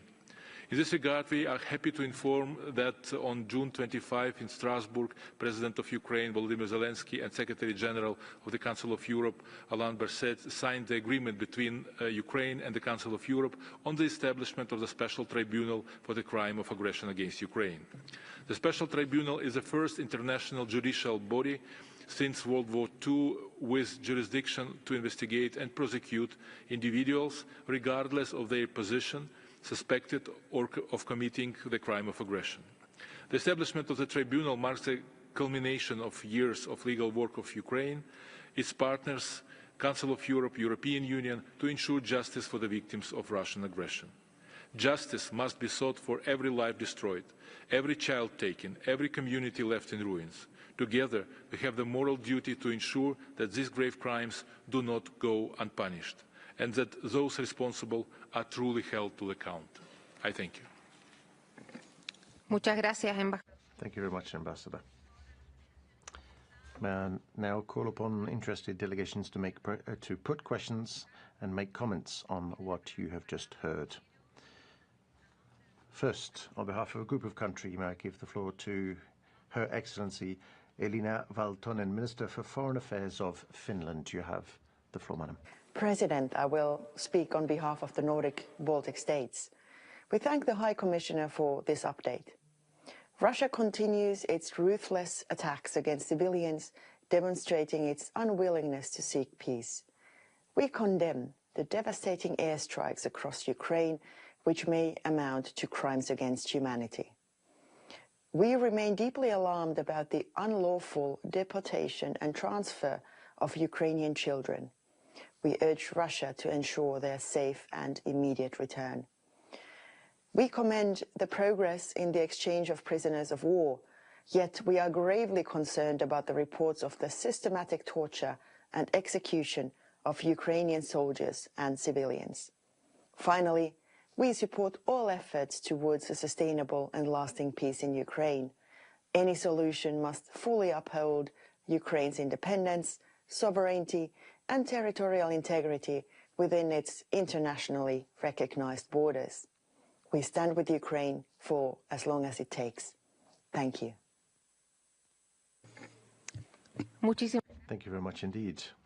I now give the floor to the distinguished representative of the European Union. Please go ahead. President, Under Secretary General, we share your alarm over the increasing number of civilians killed and injured due to Russia's use of drones and explosive weapons with wide area effect in urban areas. Your report also indicates the widespread violations against Ukrainian soldiers captured by Russian armed forces continues. The EU condemns in the strongest possible terms the increasing number of summary executions of prisoners of war, as well as systemic and widespread use of torture against them. According to the reports of the Commission of Inquiry, the Russian authorities committed crimes against humanity. The European Union also continues to strongly condemn the use of torture and other forms of ill treatment, arbitrary detentions, unlawful deportations, and forcible transfers, discrimination and other violations directed at civilians in the temporarily occupied regions of Ukraine. We express our grave concern at the militarization and indoctrination of Ukrainian minors and youth by Russia. All Ukrainian children and civilian detainees held by Russia must be returned to Ukraine immediately and safely. High Commissioner, can you elaborate on the finding in your report of increased recruitment and use of Ukrainian children by Russia in the context of its war of aggression? Thank you. Muchas gracias. Thank you very much. The list of speakers is now closed. May I now give the floor to the Netherlands, speaking on behalf of a group of country or states. Thank you very much, Madam Vice President. And I'm pleased to deliver the statement on behalf of the group of friends. Throughout Russia's war of aggression against Ukraine, OHCHR monitoring mission has continued to document a wide array of violations of international human rights law and international humanitarian law committed by Russian authorities. We just now heard some harrowing examples. With this latest report, we are again confronted with independently gathered and verified evidence of Russia's disregard for civilian safety. The HRMMU has assessed inter alia that the targeting by drone operators has, in practice, violated the rules of international humanitarian law governing the conduct of hostilities, in particular the principles of distinction and precaution. Furthermore, the HRMMU has found that some incidents may amount to the war crime of intentionally directing attacks against civilians. And these attacks not only caused death and injury, they exacerbated an already critical humanitarian situation by limiting civilian access to essential services, to humanitarian aid and medical care, affecting a wide range of human rights. Madam ASG, these violations, as well as other violations of international humanitarian and human rights law, need to be further investigated. Those responsible need to be held to account. Therefore, we reiterate our unwavering commitment to supporting efforts aimed at bringing perpetrators to justice and preventing further crimes. Thank you. Muchas gracias. Thank you very much indeed, Ambassador. I now give the floor to the Ambassador of Montenegro. We thank the Secretary General for the update. We are deeply alarmed by the Russian Federation's intensifying massive ballistic, missile and drone attacks on numerous urban areas across Ukraine, resulting in the appalling 37% increase in human casualties during the reporting period. These barbaric attacks have killed and injured nearly 6,000 civilians, including women and children, mostly from major cities across Ukraine, including Kiev. The death toll and deliberate shelling of civilians and civilian infrastructure are a clear demonstration of Russia's contempt for international law, a blatant disregard for human life, and the lack of sincere intent regarding a ceasefire and peace negotiation leading to comprehensive, just, and lasting peace in line with the UN Charter and international law. While we welcome the recent exchange of POVs, we point to the report's references to many Ukrainian civilians and POVs in Russian captivity who continue to be subjected to widespread and systematic acts of torture and ill treatment, including sexual violence, and suffer inhuman conditions in violation of international law. We again appeal for the full exchange of POVs and for the immediate release and safe return of all Ukrainian children and other civilians unlawfully deported, forcibly transferred, or arbitrarily detained by Russia. Madam SG, as repeatedly stated, there can be no lasting peace without justice, nor impunity for crimes committed in connection with Russia's war of aggression. The recent progress in establishing a special tribunal for the crime of aggression against Ukraine within the framework of the Council of Europe is a significant step in this regard. Thank you. Muchas gracias. Thank you very much. I now give the floor to the Ambassador of Slovakia. Gracias, Senora Vicepresidenta. Slovakia aligns itself with the EU statement. Madam Assistant Secretary General, thank you for the presentation of the report and the valuable work of the OHCHR in Ukraine. We hear reports about the human rights situation in Ukraine on every Human Rights Council session, but the devastating impact of the Russian aggression doesn't seem to diminish. Despite all the efforts, including direct talks between Russia and Ukraine, the situation shows no sign of de-escalation. Ukrainian critical and civilian infrastructure is even more intensively targeted, and sadly, the number of civilian casualties grows daily. Equally, the level of human rights violations continues and increases. It is unacceptable that accounts of torture, sexual violence, ill treatment of prisoners of war and civilians are present in every report. Justice and accountability are an integral part of any post-conflict and comprehensive peace solution. It is important to hold all the perpetrators accountable. That's also why it is so important to have eyes and ears on the spot. Therefore, we call on Russia to provide the OHCHR an independent international monitoring mechanism with safe and unhindered access to the occupied territory of Ukraine. Madam ASG, let me stress once again that Slovakia is firmly committed and will support further efforts aimed at achieving a comprehensive, just and lasting peace in Ukraine. We reiterate our belief that the solution must be based on the UN Charter and must respect the independence, sovereignty and territorial integrity of Ukraine within its internationally recognized borders. I thank you. Thank you very much. I now give the floor to the delegation of Cyprus. Madam Vice President, Cyprus aligns itself with the EU statement and thanks the Assistant Secretary General for her report. Cyprus condemns Russia's war of aggression against Ukraine and the illegal annexation of Ukrainian territory in violation of the UN Charter and international law. We are deeply alarmed by the steep increase in civilian casualties resulting from the intensification of Russia's military operations. We are appalled by the report's findings detailing Russia's ongoing use of torture and acts of sexual violence committed against Ukrainian civilians and prisoners of war. According to credible reports, Ukrainian children have been recruited by Russian state actors and used in armed conflict in violation of the prohibition in international law on the recruitment and use of children in hostilities. We reiterate our call to Russia to immediately end the unlawful practice of deportation and forcible transfer of children and to ensure their prompt and safe return to Ukraine. Illegality resulting from invasion, occupation and the use of force can never be accepted or normalized. As a country that continues to endure the consequences of foreign invasion and occupation, Cyprus stands in full solidarity with Ukraine and reaffirms its unwavering support for Ukraine's sovereignty, independence and territorial integrity. Thank you. Thank you very much indeed. I now give the floor to the Ambassador of France. You have the floor, Madam. Merci. Thank you, Madam President, and thank you, Assistant Secretary General. France thanks you for your report, which sheds light on the persistent violations of international law committed by Russia in Ukraine. And we subscribe to the statement made by the European Union. Summary executions, the massive and systematic use of torture, inhuman treatment, sexual violence against Ukrainian prisoners are continuing in a systematic manner, as you underscore. In violation of international humanitarian law, Russia continues to target civilians, as we've seen by the massive attacks targeting Kiev in the night of 17th and 18th of June, which caused more than 28 deaths. France firmly condemns these practices. France also condemns the illegal deportation of Ukrainian children to Russia, and we remain mobilized to encourage the return of Ukrainian children to their families.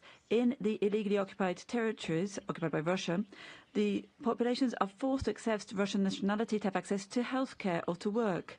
The forced recruitment and transfer of protected persons must cease, and all restrictions on their fundamental rights should also cease. France reasserts its unwavering support for Ukraine and its people, which are resisting with remarkable courage the war of aggression waged by Russia. We call for the establishment as soon as possible of a ceasefire and the launch of negotiations between Ukraine and Russia for a solid, lasting settlement of the conflict. Thank you. Thank you very much. I give the floor to the Minister of Ireland. Thank you, Vice President. Ireland aligns with the EU statement, and I want to thank the ASG for her update. Ireland reiterates its condemnation of Russia's unjustifiable war of aggression against Ukraine, and we condemn Russia's occupation of Ukrainian territory, including Crimea, the human rights violations and abuses that have occurred in temporarily occupied territories of Ukraine, and all human rights violations and abuses that have been carried out during the course of Russia's war. Ireland is also concerned at reports of the torture and ill-treatment of prisoners of war. Ireland condemns the forcible transfer or deportation of Ukrainian citizens, including children, from Ukraine to Russia by Russian authorities, and this constitutes a clear violation of international humanitarian law. We deplore efforts by Russia to alter the demographic composition of the occupied territories of Ukraine and are concerned by the removal of land ownership rights of Ukrainian citizens by Russian authorities in Crimea. We are alarmed that Russia is enforcing military conscription in the occupied territories and promoting a militarist culture among children in these territories. We are also appalled by the reports of the recruitment of Ukrainian children to commit acts of sabotage against Ukrainian military targets and civilians. Assistant Secretary-General, what steps can the international community take to ensure accountability for conflict-related sexual and gender-based violence in the temporarily occupied territories of Ukraine? Thank you. Muchas gracias. Thank you very much. May I now give the floor to the delegation of Germany. Thank you, Madam Vice President. Germany aligns itself with the statement delivered by the European Union, and we would like to join others in thanking you, Assistant Secretary General, for your update. As you laid out, Ukrainians continue to be attacked, wounded and killed every day by Russia's military as part of Russia's illegal war of aggression against Ukraine. All of these human rights violations are meticulously documented by OHCHR's Human Rights Monitoring Mission on Ukraine. And in spite of all these violations, the people of Ukraine are resisting aggression and intimidation. We pay tribute to their courage. And we also call on Russia to comply finally with international law and engage in serious negotiations. But while atrocities continue, we must continue to document them and push for accountability. That's why we support the continuation of the High Commissioner's updates on Ukraine. In closing, one specific question, Madam Assistant Secretary General. From your point of view, how should the needs and priorities of ethnic groups in Ukraine, such as the Crimean Tatars, be recognized and addressed in potential future discussions around a peace framework? Thank you. Gracias. Thank you. I now give the floor to the Ambassador of Japan. Thank you, Madam Vice President. We would like to thank Assistant Secretary General for her oral update on the dire human rights situation in Ukraine. We also appreciate the Secretary General's interim report on the human rights situation in Crimea. More than 3 years have passed since Russia launched its aggression against Ukraine, which we reiterate is a clear violation of international law and shakes the very foundation of the international order. If such violations were tolerated, it would set a very dangerous precedent. We once again condemn in the strongest terms the actions of the Russian forces, which have led to a large number of civilian casualties. We support the monitoring and technical assistance by OHCHR and Ukraine's efforts to uphold human rights in cooperation with international mechanisms. We also express our respect for the Ukrainian people who have demonstrated immense bravery in standing up against Russia's aggression day after day. Japan will continue to stand firmly with Ukraine and the international community until a just and lasting peace is achieved in Ukraine. I thank you.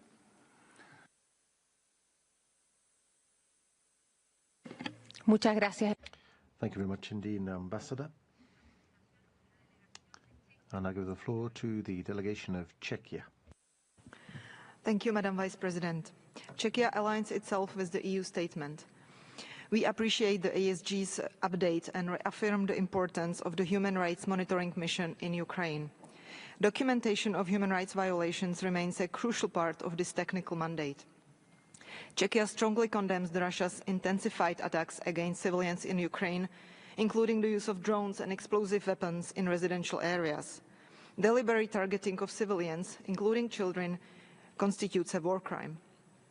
We are deeply alarmed by the widespread and systemic torture of Ukrainian prisoners of war by Russian armed forces, including through sexual violence, and the high number of reported summary executions. In the temporarily occupied territories, the rights of Ukrainian citizens are being gravely violated. We are particularly concerned by the forced transfers and conscription of children, which are in clear breach of international humanitarian law. We call on Russia to release prisoners of war and all arbitrarily detained civilians, including children. We highlight the cases of Halina Dovopola, Irina Danilovic, and Irina Horobtsova, whose courage deserves our recognition and support. Madam Assistant Secretary General, how can the Member States best support accountability for attacks against civilians and other grave violations documented in your report? I thank you. Muchas gracias. Thank you very much. And I give the floor to the Ambassador of the Republic of Moldova. Thank you, Madam Vice President. We thank the High Commissioner for the update on the situation on Ukraine. Moldova continues to strongly condemn the brutality of the Russian aggression. We are deeply alarmed by the high number of civilian casualties reported, which represents a 37% increase compared with the same period of last year. The continued use of explosive weapons with wide area effects in populated areas is unacceptable and must cease immediately. We condemn drone attacks against civilian targets. The Russian Federation attacks on healthcare facilities are unacceptable and constitute a clear violation of international humanitarian law. We continue to condemn summary executions, patterns of widespread and systemic torture, and ill treatment by Russia against civilian detainees and prisoners of war. These practices must stop as well. The reported allegation of the Russian Federation use of Ukrainian children to conduct surveillance and commit acts of sabotage endangers the physical and psychological well-being of children and would be in violation of the international law. Madam Assistant Secretary General, we support all the efforts aimed at achieving a ceasefire and bringing sustainable, just peace to Ukraine, as well as welcome the exchanges of prisoners of war. At the same time, we reiterate our call for immediate withdrawal of Russian troops from the entire internationally recognized territory of Ukraine. Madam Assistant Secretary General, what more can be done to ensure accountability and a lasting peace in Ukraine? I thank you. Muchas gracias, Embajador. Thank you very much, Ambassador. I now give the floor to the Ambassador of Albania. Madam, you have the floor. Thank you, Madam Vice President. Albania thanks the High Commissioner for the presentation and welcomes the Secretary General's report on occupied Crimea. Albania supports the work of the United Nations Human Rights and Monitoring Mission in Ukraine and calls for unfettered access to all occupied territories for international human rights monitoring mechanism. We remain concerned by the ongoing and systematic violation of international humanitarian law by the Russians in Ukraine and in temporarily occupied territories. We strongly condemn the deliberate and repeated attacks by the Russian armed force against civilian population, civilian infrastructure and healthcare facilities, with devastating consequences for the civil population. The widespread using of drones from Russian forces by targeting ambulances, humanitarian conveys and public transportation, and to scatter landmines in populated area may amount to war crimes and must be thoroughly investigated with perpetrators held accountable. In the temporarily occupied territories, we deplore the continued forced imposition of Russian citizenship, arbitrary detention, torture, sexual violence, and the deportation of Ukrainian children. Albania stands in full solidarity with the people of Ukraine and will continue to support all efforts to ensure justice, accountability, and lasting peace. I thank you. Gracias, Embajador. Thank you, Ambassador. And I give the floor to the delegation of Austria. Thank you, Madam Vice President. Austria aligns with the EU statement, and we thank OHCHR and the ASG for the update and reiterate our full support for the work of the Human Rights Monitoring Mission in Ukraine. We remain gravely concerned about the humanitarian consequences amongst the Ukrainian civilian population.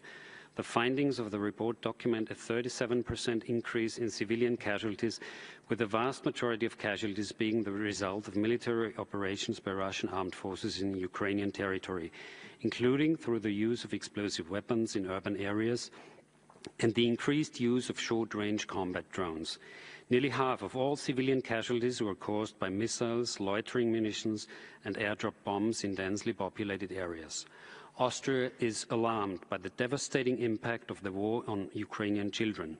In this regard, we hope for concrete follow-up to recent negotiations in Istanbul by Russian authorities to safely return deported children to Ukraine. Further, serious violations against prisoners of war remain a major concern. We are deeply alarmed about accounts of continued torture and ill treatment, including sexual violence, and dire detention conditions in facilities managed by the Russian Federation. We therefore call for full respect of international humanitarian and human rights law, accountability for all violations, and unhindered access for humanitarian actors and independent monitors. I thank you. Muchísimas gracias. Thank you very much indeed. I now give the floor to the delegation of Romania. Thank you, Madam Vice President. Romania aligns itself with the statement delivered by the EU. Latest reports underline a marked increase in civilian casualties during the last year in Ukraine due to intensive Russian attacks using wide-area explosive and short-range drones in populated areas, with direct attacks on critical civilian infrastructure, including 5 hospitals, which violate international humanitarian law. Swift and impartial investigation into alleged human rights violations, summary executions of prisoners of war, torture and sexual violence are mandatory, and perpetrators need to be held accountable before independent tribunals. Romania will continue to support all independent monitoring mandates that seek to document and investigate human rights violations and to promote justice for victims. We salute the recent signing of the founding documents for the Council of Europe Special Tribunal for the Crime of Aggression against Ukraine, with the aim of establishing the criminal accountability in the case of those individuals who bear the greatest responsibility for the crime of aggression against Ukraine. We continue to express grave concern over the systematic process of forced Russification in the temporary occupied territories of Ukraine and the ideological coercion of children imposed through the so-called military patriotic Russian education. Distinguished speakers, how do you assess the long-term impact of denying the expression of Ukrainian culture and language in the temporary occupied territories, and what role can the international community play in supporting the preservation of Ukrainian identity under occupation? I thank you. Muchísimas gracias. Thank you very much indeed. May I give the floor now to the Ambassador of Croatia. Thank you, Vice President. Croatia aligns with the EU statement. Unfortunately, Russia continues conducting unlawful attacks with explosive weapons and drones in populated areas of Ukraine. Such attacks cause numerous casualties and a wide-scale destruction of civilian infrastructure, including hospitals, contributing to the unnecessary suffering. We remain deeply concerned about the scale of human rights violations, including the use of children to commit acts of sabotage and arson, and executions of Ukrainian military personnel captured by Russian armed forces. Despite numerous reports of Russia's grave violations of international law, its aggression persists. While Croatia welcomes the recent agreement on the exchange of prisoners of war, which has enabled the return of combatants to their homes, the Russian Federation has yet to show genuine commitment to peace. Croatia continues to call for a just and lasting peace in Ukraine, in line with the principles of the UN Charter and international law, with respect for Ukraine's sovereignty and territorial integrity. Madam SG, in light of the last week's agreement between Ukraine and the Council of Europe on establishing a special tribunal for the crime of aggression against Ukraine, what opportunities do you see for this tribunal to meaningfully contribute to delivering justice for victims? I thank you. Thank you very much indeed. I now give the floor to the Ambassador of Luxembourg. You have the floor, sir. Merci, Madame. Thank you, Madam Vice President. Luxembourg aligns itself with the statement made by the European Union. We welcome the report of the Secretary-General and reiterate our unwavering support for the sovereignty and territorial integrity of Ukraine, including Crimea and Sevastopol, which are temporarily occupied by the Russian Federation. The conclusions of the report are in line with the case law and jurisprudence of the European Court of Human Rights, and which document grave and systematic violations of human rights, arbitrary detentions, torture, forced transfers, in particular of Ukrainian children, repression of minorities, in particular the Crimean Tatars, the imposition of Russian law, attacks on fundamental freedoms, and persecutions motivated by language, ethnic origin, or political positions are unacceptable and run counter to international humanitarian and international human rights law. These elements fully justify following up on all reports and interactive dialogue as provided for by Resolution 53/30. We call upon technical assistance to be provided to Ukraine to support democratic institutions, transitional justice and complaint mechanisms and the rigorous documentation of international crimes. Luxembourg supports fully international efforts to guarantee accountability, in particular through specialized mechanisms, and encourage cooperation between international jurisdictions, human rights institutions and civil society. In this context, how can we envisage cooperation with the Special Tribunal for the Crime of Aggression against Ukraine, recently established by the Council of Europe? How can we bolster global efforts for accountability to push forward with justice for victims? Thank you. Gracias, embajador. Thank you, Ambassador. I now give the floor to Bulgaria. Vice President, Bulgaria aligns itself with the EU statement. We welcome the interim report of the Secretary General and thank for the update of the ASG. Bulgaria reiterates its strong condemnation of Russia's aggression against Ukraine. We remain deeply concerned about the violation of international human rights and humanitarian law by the Russian Federation in the temporarily occupied territories of Ukraine, such as disrespecting the laws in force in the country, forced deportation and especially that of children, ill-treatment in places of detention, confiscation of property, violation of the freedom of expression, media and religion. We call for effective investigations, therefore. We are deeply concerned by the systematic violations of the ethno-cultural rights of the Bulgarian national minority in the temporarily occupied territories of Ukraine. Russian authorities have severely restricted and subsequently banned the teaching of the Bulgarian language. The activities of the Bulgarian Sunday schools and cultural centers have been suspended, while at the same time Russian curricula have been imposed in local schools. We are deeply worried about the human rights situation of children in the temporarily occupied territories of Ukraine, including those placed in social centers and with Russian families. Bulgaria remains consistent in its unwavering support for Ukraine, for its sovereignty, independence, territorial integrity within its internationally recognized borders, as well as for its European and Euro-Atlantic perspective. Madam Assistant Secretary General, what, in your view, is the most effective way to ensure the full accountability for human rights and humanitarian law violations in the temporarily occupied territories of Ukraine? I thank you. Muchas gracias. Thank you very much. And I give the floor to the delegation of the Sovereign Order of Malta. Madam Vice President, the Order of Malta thanks for the report. We continue to deplore the ongoing war in Ukraine, where millions of civilians are directly affected in their everyday life. Our humanitarian assistance will be tirelessly pursued both in material and in psychosocial support. As the family as such constitutes the essential structure of our societies, we gave special attention to the children, 33,000 of them since the beginning of war. A priority is combating war trauma in children. We would like to join our voice to those deploring that during hostilities, children have been separated from their parents without a possibility to return home. A reunion of these families should happen without delay. An important goal is also our support to comprehensive veteran reintegration and to the lonely elderly people. The Order of Malta repeats its appeal to the parties for the respect of international humanitarian law and human rights law, for an immediate ceasefire and a truly negotiating process between the parties going beyond the initial steps reached so far. An approach based on the respect for the dignity of each individual should and can inspire a process leading to a true and long-lasting peace. Thank you. Muchísimas gracias. Thank you very much indeed. I now give the floor to the Ambassador of Georgia. Thank you, Madam Vice President. Georgia thanks the Commissioner for the update and commends the Office for its continued reporting.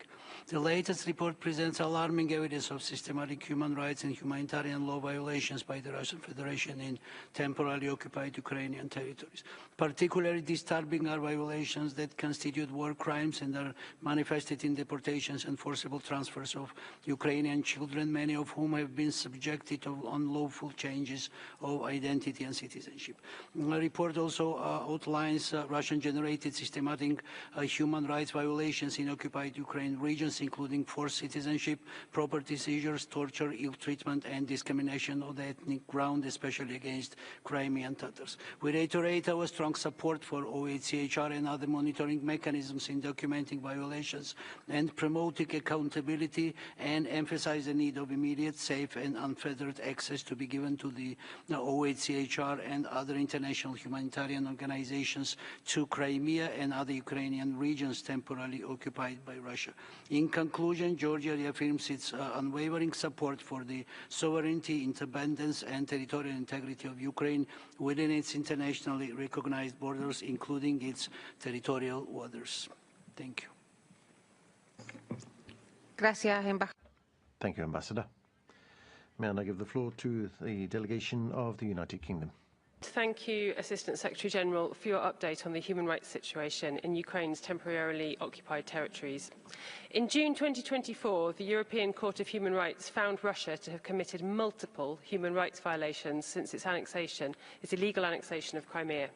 In May this year, the Council of Europe urged Russia to restore Ukrainian law in Crimea and end the use of torture and ill treatment.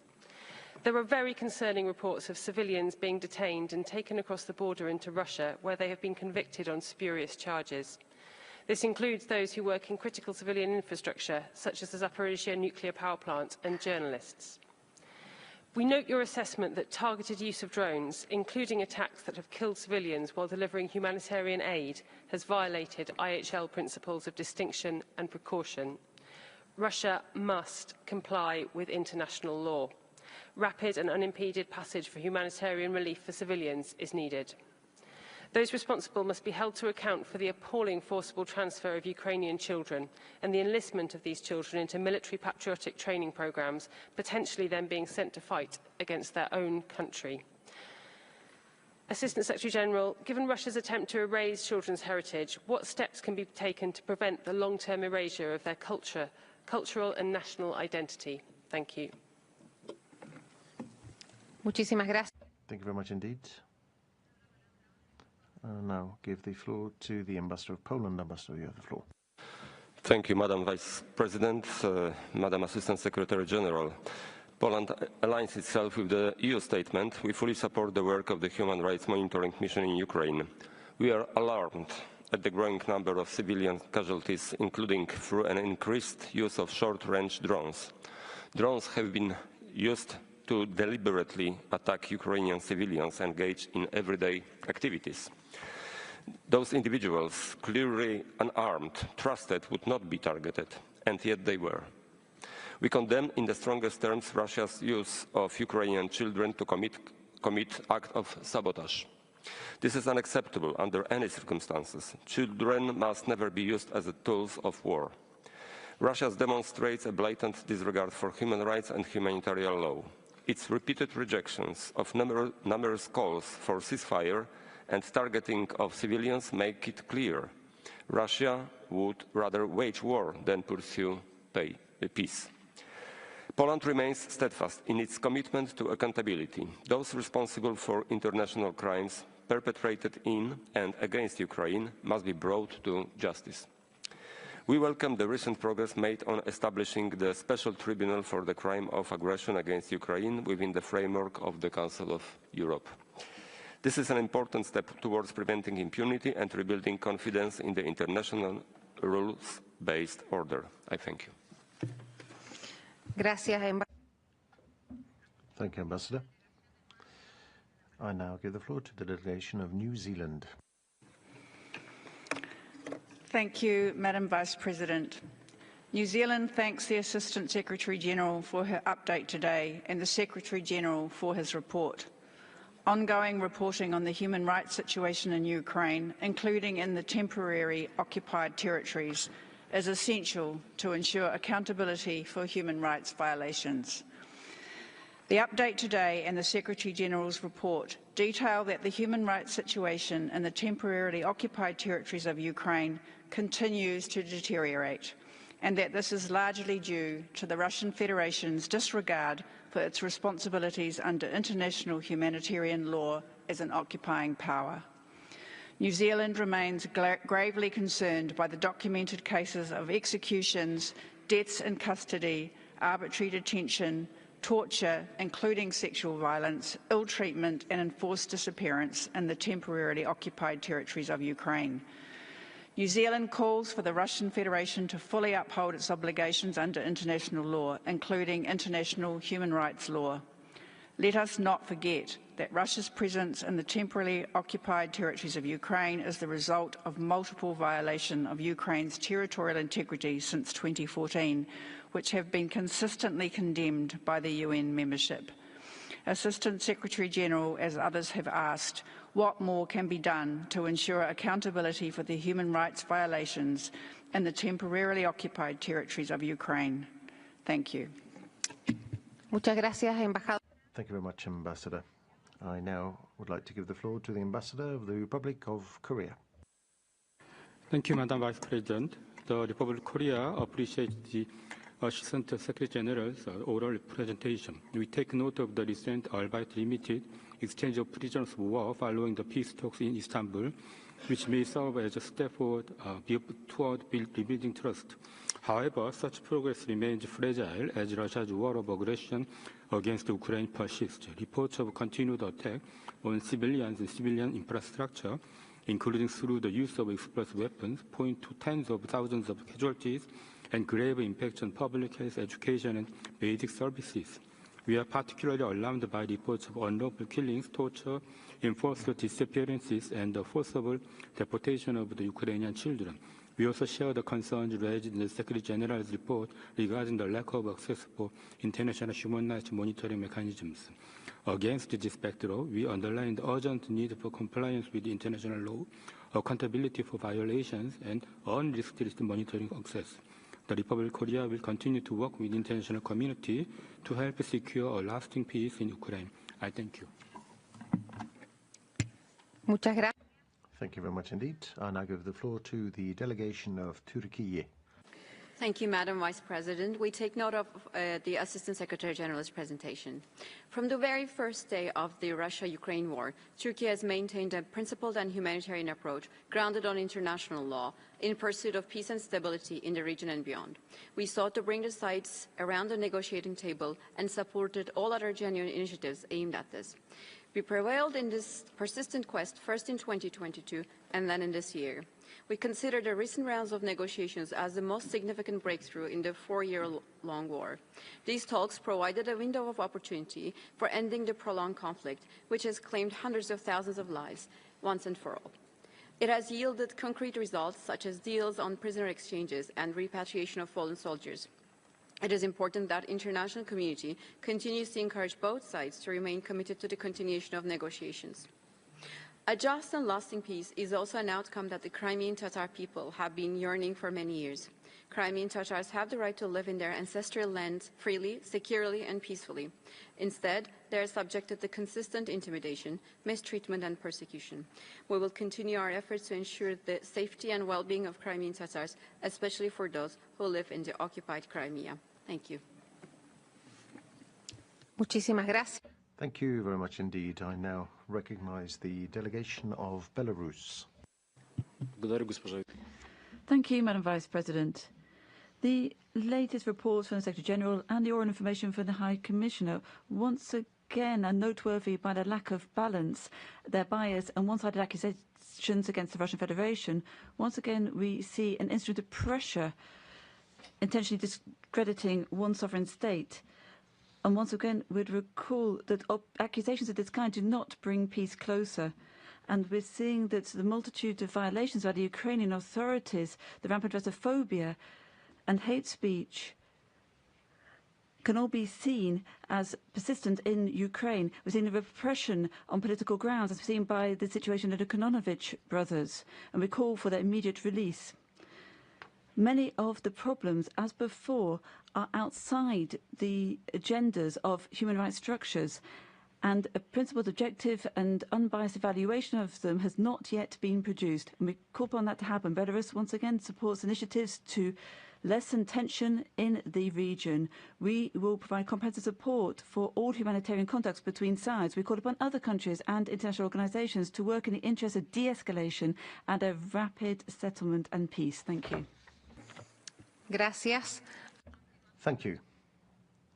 I now give the floor to the delegation of Liechtenstein. Thank you, Madam Vice President. We thank the High Commissioner for his oral update on the situation in Ukraine and the presentation of the Assistant Secretary General's report on the human rights in Crimea. Liechtenstein remains deeply concerned about the serious violations of international human rights law and international humanitarian law committed by the Russian Federation in the context of its unprovoked and unjustified war of aggression against Ukraine. We strongly condemn the continuing and brutal assault on Ukrainian civilians and its civilian infrastructure, the lack of credible commitment by the Russian Federation to a settlement of the conflict and the continued brutal attacks undermine a just and lasting peace. Ukrainian citizens in temporarily occupied territories may not be forced to acquire Russian citizenship, nor should they be pressured into military service to take up arms against their own country. We decry Russia's practice of indoctrinating Ukrainian children through so-called patriotic military education and urge the Federation to reinstate the Ukrainian state curriculum. It is egregious that Ukrainian children are not only being forcefully transferred into the Russian Federation, but also being instrumentalized for a war that threatens to destroy their future. We reiterate that the perpetrators of these violations of international law must be held to account and justice must be served.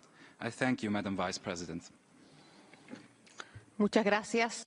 Thank you very much indeed. I now give the floor to the delegation of Switzerland. Madam Vice President, Switzerland wishes to thank the Assistant Secretary General for the updated information on the human rights situation in Ukraine and in the temporarily occupied territories. The report of the Secretary General underscores the grave and persistent violations of international humanitarian law and human rights law by the occupying authorities from Russia, including arbitrary detentions, torture, sexual violence, forced displacement of civilians, including children, the forced granting of Russian nationality, discriminatory restrictions to access to vital services for non-Russian nationals, and violations of fundamental freedoms. We firmly denounce these violations by the authorities and the Russian armed forces.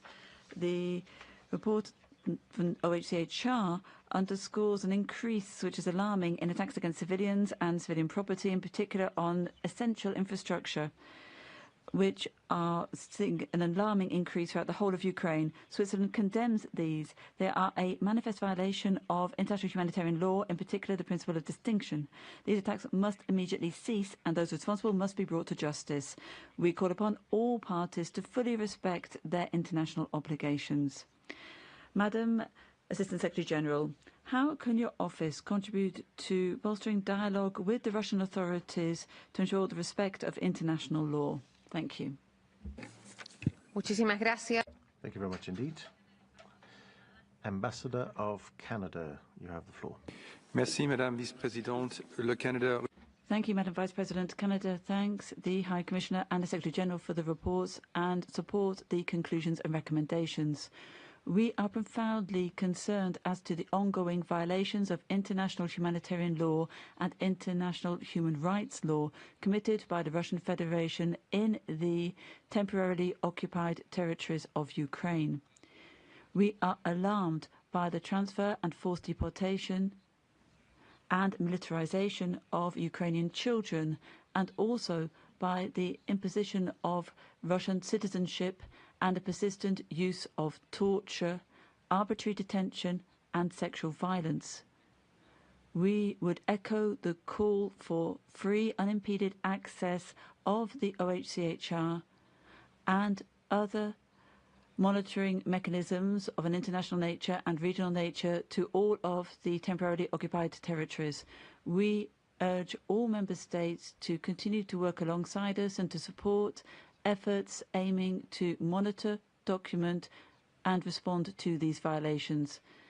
Canada reiterates its unwavering support to the sovereignty and territorial integrity of Ukraine and shall continue to defend justice, accountability and the protection of all victims.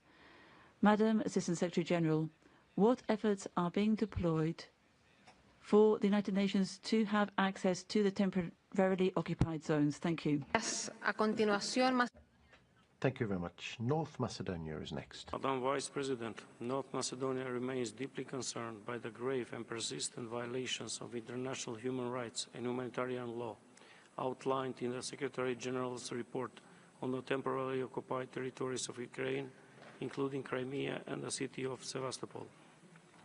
The report details systemic abuses of the occupying authorities of the Russian Federation, including forced citizenship, conscription, arbitrary detention, torture, and enforced disappearances. The continued transfer of Ukrainian detainees, including children, to Russian territory is a clear violation of the international law. Freedom of expression, religion, and association is being suppressed, particularly targeting Crimean Tatars, journalists, and human rights defenders. Ukrainian institutions are being dismantled and property rights eroded to facilitate demographic changes. North Macedonia joins the Secretary General in calling for immediate, unfettered access for independent international monitoring mechanisms to all occupied territories, the cessation of all violations, and full accountability for those responsible. We reaffirm our unwavering support for the sovereignty, independence, and territorial integrity of Ukraine within its internationally recognized borders. I thank you. Muchísimas gracias. Thank you very much indeed. And I give the floor to Slovenia. Thank you, Madam Vice President. Slovenia aligns with the EU statement. We thank the SG and the OHCR for the update. While we welcome the exchanges of prisoners of war, we remain deeply concerned by reports of torture and other forms of cruel, inhumane or degrading treatment, sexual violence, and of arbitrary detention of civilians, including journalists. Such acts constitute clear violations of international humanitarian and human rights law. They must cease immediately, and those responsible must be held accountable. We reiterate that forcible transfer or deportation of protected persons from occupied territory are prohibited under IHL. All protected persons, among them children, previously transferred within or out of the illegally and temporarily occupied territories of Ukraine must return to their homes. We call on the Russian Federation to refrain from making any changes to the personal status of the forcibly transferred Ukrainian children. All measures in this regard are unacceptable, illegal, and must stop. Slovenia reaffirms its unwavering support for Ukraine's independence, sovereignty, and territorial integrity within its internationally recognized borders. We will continue to stand for protection and respect of human rights of all civilians unjustly swept into this war of aggression. I thank you. Thank you very much indeed. I now give the floor to the delegation of Eritrea. Thank you, Madam Vice President. My delegation takes note of the oral presentation by the High Commissioner and the interim report of the Secretary General on the human rights situation in Ukraine, including references to Crimea. We underscore the need for all UN reporting and engagement to be guided by the principles of impartiality, objectivity, and respect for sovereignty. The decision of the people of Crimea in 2014 to reunify with the Russian Federation was the result of a democratic process and a legitimate expression of popular will. This reality, however inconvenient to some, should not be dismissed or misrepresented. It is unacceptable to subject Crimea, an integral part of the Russian Federation, to scrutiny within the framework of another state's internal affairs. We are deeply concerned that this agenda item is being instrumentalized for political purposes that undermine the sovereignty and territorial integrity of the Russian Federation. We therefore call for adherence to the United Nations Charter and for an end to the practice of selectivity targeting states, including Russia, under the pretext of human rights through unbalanced and biased reporting that does not reflect the realities on the ground. I thank you. Muchas gracias. Thank you very much indeed. And I give the floor to the delegation of Malta. Thank you, Madam Vice President. Malta aligns itself with the statement of the EU and thanks the Secretary General for his report. We remain gravely concerned by the continuing deterioration of the human rights situation in Crimea, as documented in the report. We note with deep concern the patterns of intimidation, arbitrary arrests, and prosecutions targeting those who express dissenting views, particularly members of the Crimean Tatar community. The use of Russian Federation legislation in the occupied territory, including to restrict freedom of expression, peaceful assembly and association, is contrary to international law. We echo the Secretary-General's call for the full respect of international human rights and humanitarian law, and for the immediate and unconditional release of those arbitrarily detained. We reiterate the importance of full unimpeded access for international and regional human rights monitoring mechanisms to Crimea, in line with General Assembly resolutions and recommendations of the UN human rights system. Malta reaffirms its support for Ukraine's sovereignty and territorial integrity within its internationally recognized borders. We call for the protection of civilians and for accountability for all violations and abuses of human rights. I thank you. Muchísimas gracias. Thank you very much indeed. I now give the floor to the Ambassador of Spain. Muchas gracias. Thank you very much, Madam Vice President. Spain adds its voice to what was said by the EU and thanks the Secretariat for their report. I don't think we could enrich the debate by adding more description of the atrocities perpetrated by Russia in Ukraine territory, including the total range of human rights violations. But I would like to share with you two thoughts. The first is that the absence of Russia is a lack of respect this afternoon here in the Council, and a clear sign of its lack of willingness to cooperate and a determination to use the institution for spurious reasons and to manipulate it. That was number two. The credibility of this Council is often attacked because we supposedly have double standards. But I would like to ask the ASG if, beyond the specificities of each context, and I'm sure they exist, can you identify patterns or parallels of systematic human rights violations in context of alien or foreign occupation? On the one hand, the occupation of Ukrainian territories by Russia, and on the other, the occupation by Israel of Palestinian territories. Thank you very much indeed. Muchas gracias, embajador. Thank you very much, Ambassador, says the Vice President. I now give the floor to the Netherlands. Thank you, Madam Vice President. The Kingdom of the Netherlands aligns itself with the EU statement. We thank the Assistant Secretary General for the update and the presentation of the Secretary General's report. More than 3 years since Russia's illegal and unprovoked full-scale invasion of Ukraine, and more than 11 years after its annexation of Crimea, Russia continues to rip Ukrainians from their identity, culture and land. For the 12th time already, the UNSG's report details human rights violations committed by Russia in the temporarily occupied territories, including in Crimea. We strongly condemn the torture, ill treatment, sexual violence, arbitrary detention, attempts at Russification and the forcible transfer and deportation of civilians, including children, as described in the Secretary General's report. The report also makes clear that violations identified in previous reports have not been investigated or prosecuted by the Russian authorities. Instead, legislation has been adopted granting immunity to perpetrators of human rights violations. This underlines the need to support efforts at the international level to bring perpetrators to justice. The Netherlands will remain committed to restore justice for the people of Ukraine. Madam ASG, what can be done to provide support to children who have been in Russian so-called patriotic military training? Thank you. Muchas gracias. A continuación. Thank you very much. I now call the Ambassador of Portugal. Muchas gracias, señora vicepresidenta. Portugal welcomes the Assistant Secretary General's presentation of the Secretary General's interim report. We commend the ongoing efforts to shed light on Russia's systematic violations of international human rights and humanitarian law, despite its lack of cooperation. We remain concerned by the widespread repression of fundamental freedoms. The reports of arbitrary detention, torture, enforced disappearances and forced conscription are unacceptable.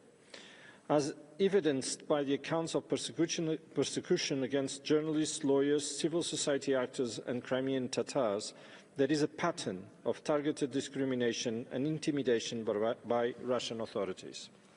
We are appalled by the documented cases of forced transfer and deportation of Ukrainian children. Equally troubling are the reported violations of the right to education, including the imposition of Russian curricula and restrictions on the Ukrainian language. We urge the Russian Federation to end its occupation and to comply with its international obligations to ensure unimpeded access to monitoring mechanisms. Portugal reaffirms its commitment to accountability and justice for all victims, as well as its support to the sovereignty, independence and territorial integrity of Ukraine within its internationally recognized borders. Gracias, señora vicepresidenta. Gracias, embajador. Thank you, Ambassador. I now give the floor to the Democratic People's Republic of Korea. Vice President, Agenda Item 10 of the Human Rights Council was conceived to address technical assistance and capacity building for countries concerned in order to contribute to improving the situation of human rights on the ground, in line with the principles of genuine dialogue and cooperation, taking into account national needs and priorities. However, this debate and related resolution distort the essential mandate of technical assistance, capacity building, and reduce increasingly into establishing a scenario of instrumentalization for the geopolitical interests of specific group.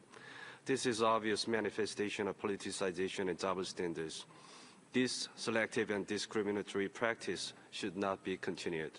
Furthermore, all reports before the HRC should be based on objective, balanced, and impartial assessments on the ground. Politically motivated initiatives or unbalanced and biased approaches are not conducive but counterproductive to the dialogue and cooperation for the promotion and protection of human rights. Thank you. Muchas gracias. A continuación. Thank you very much. I now call the delegation of Australia. Thank you, Vice President. More than 3 years on, we continue to see Russia's blatant disregard for its international humanitarian law and international human rights law obligations. Amid the countless violations outlined, Australia remains deeply concerned by your reports of Russia's violations of the rights of prisoners of war, including widespread and systematic torture and ill treatment. We are appalled by the deportations of Ukrainian children by Russia. We are also alarmed at Russia's abhorrent and ongoing missile strikes on Ukraine. Any direct targeting of civilians is a violation of international humanitarian law. Civilian casualties are increasing at an alarming rate. These attacks demonstrate Russia is not serious about wanting to end its illegal and immoral war. The OHCHR's documentation of human rights violations is essential to efforts to hold Russia accountable for its brutal invasion. Australia supports Ukraine's right to defend itself, which is why we will stand with Ukraine for as long as it takes.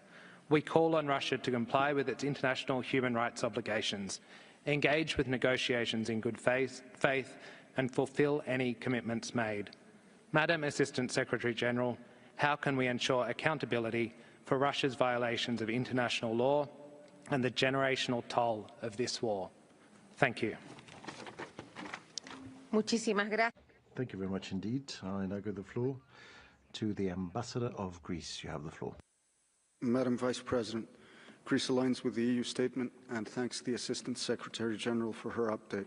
We express our serious concern for the findings of both reports and the continuous widespread violations of international human rights law and international humanitarian law committed by Russia in the framework of its war of aggression against Ukraine. We remain gravely concerned by the high numbers of civilian casualties from systematic drone attacks and attacks on hospitals, energy, and other civilian infrastructure by Russia. We are equally alarmed by the situation in the temporarily occupied territories of Ukraine. Reports indicate numerous cases of torture, ill treatment, sexual violence, and forced disappearances, arbitrary arrest, and detention. Ukrainian children are reported to have been forcibly transferred within these territories or deported to the Russian Federation. We are deeply troubled by reports of military training programs and prospects of future military service for children in these areas. We underline the urgent need to ensure safe return and family reunification for all affected children. We reiterate the importance of ensuring accountability for all violations and call on the Russian Federation to comply fully with its obligations under international law. Finally, we reiterate our support for Ukraine's independence, sovereignty and territorial integrity within its internationally recognized borders and for a comprehensive, just and lasting peace in line with the principles of the UN Charter and international law. I thank you. Gracias, embajador. Thank you, Ambassador. Ambassador of Belgium, you have the floor. Thank you, Madam Vice President. My delegation aligns itself with the EU statement. Belgium firmly condemns Russia's unprovoked and unjustified war of aggression against Ukraine, as well as its ongoing violations of international humanitarian and human rights law committed in complete impunity. Russia's escalating and systematic attacks on residential areas and civilian infrastructure clearly demonstrates its continued lack of sincerity regarding any path towards peace. While we welcome the recent exchange of prisoners, we remain deeply concerned about those still held in Russian captivity. We call for the immediate return of all prisoners of war, unlawfully detained civilians and children who have been unlawfully deported or forcibly transferred. We are equally alarmed by the coercion of residents in Russian-occupied territories into accepting Russian citizenship and by systematic indoctrination of children. Russia must immediately end its war of aggression, withdraw unconditionally from the entire territory of Ukraine, and put an end to the unbearable suffering it continues to cause. Belgium remains fully committed to a just and lasting peace grounded in international law and full accountability for war crimes and other grave violations. Madam ASG, what more can the international community do to ensure the protection and return of Ukrainian children who have been unlawfully deported or forcibly transferred, and to hold all those responsible at every level fully accountable? I thank you. Muchas gracias. Thank you very much indeed, Ambassador. Uruguay, you have the floor. Thank you very much, Madam Vice President. We're grateful for the High Commission's oral update and the presentation of the report of the Secretary General, interim one. We are concerned about the international human rights law, international humanitarian law, international laws, violations by the Russian Federation on Ukrainian territories temporarily occupied. Documented in this report, we appeal to the parties to ensure that UNHCR, the regional mechanisms, regional human rights monitoring mechanisms, can have unfettered access to Ukraine's territories occupied temporarily, to permit the effective application of the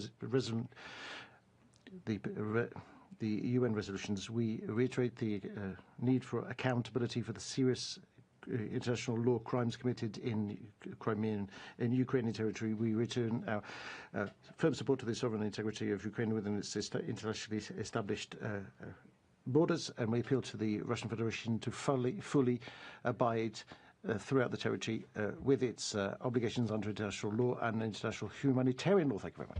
Muchas gracias. Thank you very much. The Bolivarian Republic of Venezuela, you have the floor. Thank you, Madam Vice President. The agenda item 10 was designed to tackle technical assistance and capacity building to improve human rights situations in the countries concerned with their cooperation. Through dialogue and cooperation, we deplore the fact that under item 10, initiatives far from these clear parameters have been promoted, which is precisely what caused the demise of the now defunct Human Rights Commission. We reiterate the fact that politicization, selectivity and double standards do not contribute in any way to the promotion and protection of human rights and in no way benefit vulnerable people or persons. Madam Vice President, we deplore the fact that Ukraine has become an instrument for the expansion of NATO, putting at risk the human rights of all of its people, to foster aggression against Russia in an attempt to expand the strategic lines of this military alliance. This aggression is reflected inter alia in an increase of anti-Russian sentiment, attacks against the Orthodox Church and its faithful, and the growing practice of torture, including for foreign journalists. Venezuela, a firm defender of the UN Charter, will always advocate for dialogue to guarantee peace. This was the last speaker we could accommodate. We move on now to NHRIs and NGOs. Cedo entonces la palabra a Ukrainian Parliament. Ukrainian Parliament Commission for Human Rights, you have the floor. Secretary General, participants, I would like to thank you for important work and systematic reporting. For 11 years, the Russian Federation has grossly violated human rights in our country. Killings, deportations, torture, sexual violence, unlawful detentions, and executions have become widespread phenomenon. The civilian population is the main target. Russia systematically shells civilian infrastructure. People are killed and injured daily because of the aggression of Russian Federation. Among them are innocent children.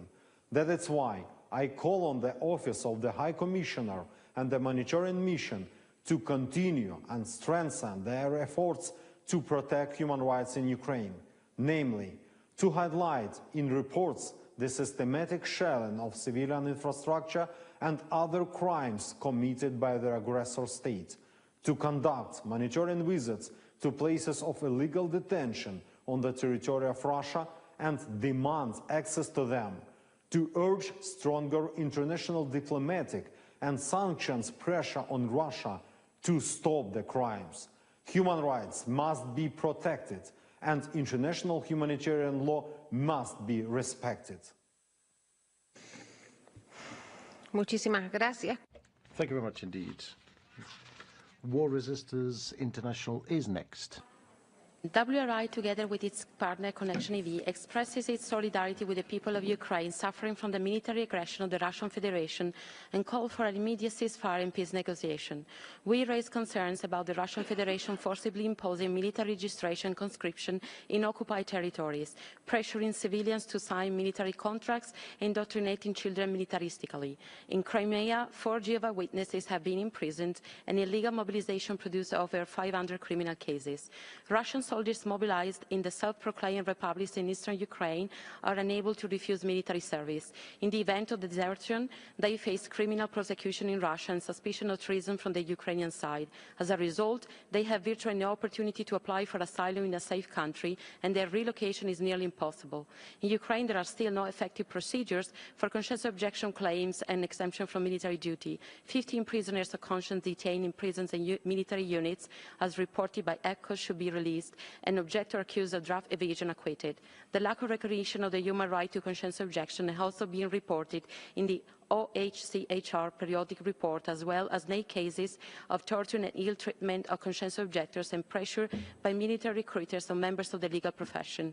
We urge the full implementation of the human right to refuse military service. We hope the Constitutional Court of Ukraine will promptly satisfy complaints of conscience objectors Dmitry Zelensky and Vitaly Alexeyenko and acquit Vitaly Krushenko. Thank you. Thank you very much. And I give the floor to Conscience and Peace Tax International, CPTI.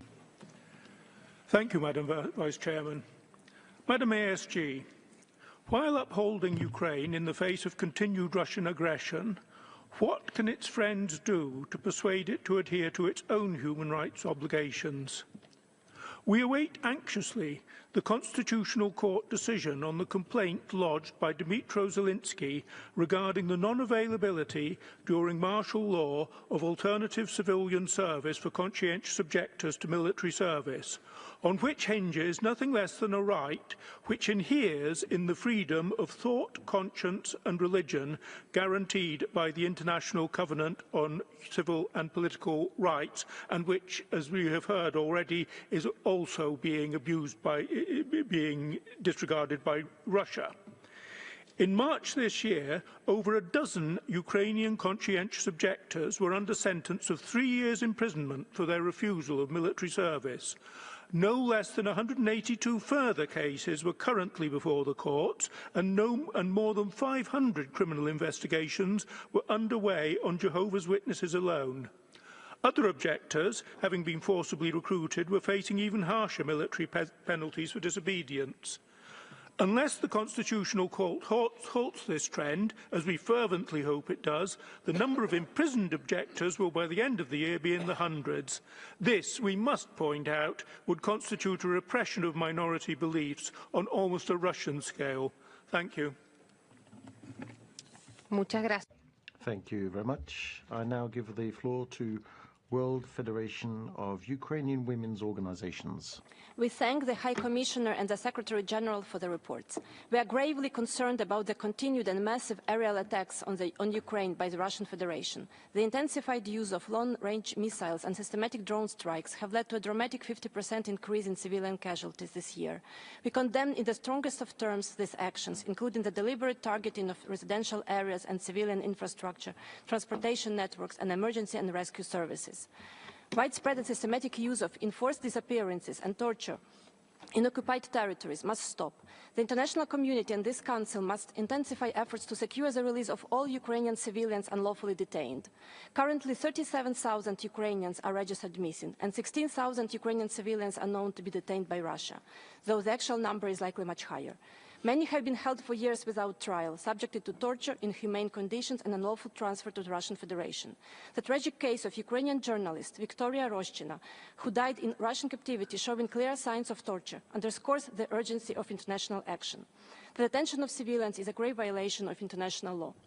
We stress that civilians must not be included in prisoner exchanges. They must be released immediately and unconditionally. Continued efforts are necessary to ensure access to occupied territories for the monitoring of human rights. We fully support the position of the government of Ukraine in its efforts to negotiate a ceasefire and a just and lasting peace, as well as the recent establishment of the Special Tribunal for the crime of aggression against Ukraine. All those responsible for the crime of aggression and war crimes must be brought to justice. Thank you. Muchas gracias. Thank you very much. I now give the floor to Human Rights Research League. Thank you, Mr. President. Human Rights Research League is appalled by Russia's ongoing aggression, and as a Ukrainian journalist and human rights advocate myself, I must speak out against the horrific crimes committed by Russia in its war against Ukraine. These acts are crimes against humanity. One of the most disturbing perpetrations is Russia's systematic kidnapping of Ukrainian children from occupied territories. The children are taken from orphanages or separated from their parents and guardians, transported to Russia, stripped of their identities, and illegally adopted. This is a state-sponsored child trafficking. The ICC issued arrest warrants for war crimes for key state actors in Russia involved in these abductions. These crimes may also amount to genocide by erasing Ukrainian identity. The brutality extends to Ukrainian civilians abducted, tortured, and killed in Russian captivity. The recent murder of journalist Victoria Roshchina, tortured and mutilated in captivity, is heartbreaking. Ukrainian prisoners of war face torture, starvation, execution, in violation of the Geneva Conventions. These abuses are systemic and approved by Russia's leadership. We stand with survivors and families demanding justice and action. The international community must hold Russia accountable, not just for past crimes, but for the ongoing aggression. Russia's war must not continue unchallenged. Thank you. Muchísimas gracias. Thank you very much indeed. Human Rights House Foundation is next. Thank you. We welcome the Secretary General's report and its detailed focus on the deteriorating situation in Crimea. Over a decade of occupation has produced a near total collapse of civic space in Crimea and what our partner, the Crimean Human Rights Group, calls a prison for the residents of the occupied territory. Our partner ZMINA documented at least 47 new cases of pressure on professional and citizen journalists in Crimea between May 2024 and May 2025. 17 journalists remain political prisoners, among them Irina Danilovich, Remzi Bakirov, Ahmed Suleymanov, and Timur Ibrahimov require urgent care. Mr. Bakirov is repeatedly confined to a punishment cell. We call for his immediate release. Human rights lawyers and defenders are likewise targeted. Recent searches and disbarments of Crimean Tatar lawyers and the closure or sanctioning of independent media exemplify Russia's deliberate dismantling of fundamental freedoms of expression, association, and assembly. We further note with alarm the Secretary General's documentation of forced conscription and indoctrination of children, mass confiscation of property from Ukrainians who refuse Russian citizenship, and the continued denial of OHCHR and other independent monitors access to Crimea. We highlight the report's findings that such persecution is systematic, and our Ukrainian partners now make a clear case for such persecution as amounting to a potential crime against humanity. Madam Vice President, we ask the High Commissioner whether there are any remedies or reparations for the mass confiscation of property of Ukrainians in Crimea. I thank you. Muchas gracias. Thank you very much. Civicus is next. Mr. President, Civicus and the Center for Civil Liberties welcomes the reports of the Secretary General and the update of the High Commissioner. We remain concerned about the massive and systematic human rights violations in Crimea, including political persecution of dissent, destruction of independent media, censorship, closure of religious organizations, and discrimination against the Crimean Tatar people by the indigenous people of the peninsula. Since the occupation, the Center has been keeping reports of civil society actors and human rights defenders facing reprisals for their non-violent activities in defense of human rights. Many have been subjected to enforced disappearances, arbitrary arrest, torture, sexual and gender-based violence, and unlawful imprisonment on fabricated criminal charges, including Crimean Tatar activists, cultural leaders, journalists, and volunteers on the peninsula. We also remain gravely concerned about the forced mobilization of Ukrainian citizens into the Russian army and the relentless militarization of Crimea, as well as about the forcible displacement policy to substitute the population in Crimea with citizens of the Russian Federation. We urge states to make human rights violations and abuses occurring in occupied Crimea more visible, to support civil society with flexible and long-term funding, and to support the extension and adequate funding of international investigative efforts to ensure accountability for crimes against civil society.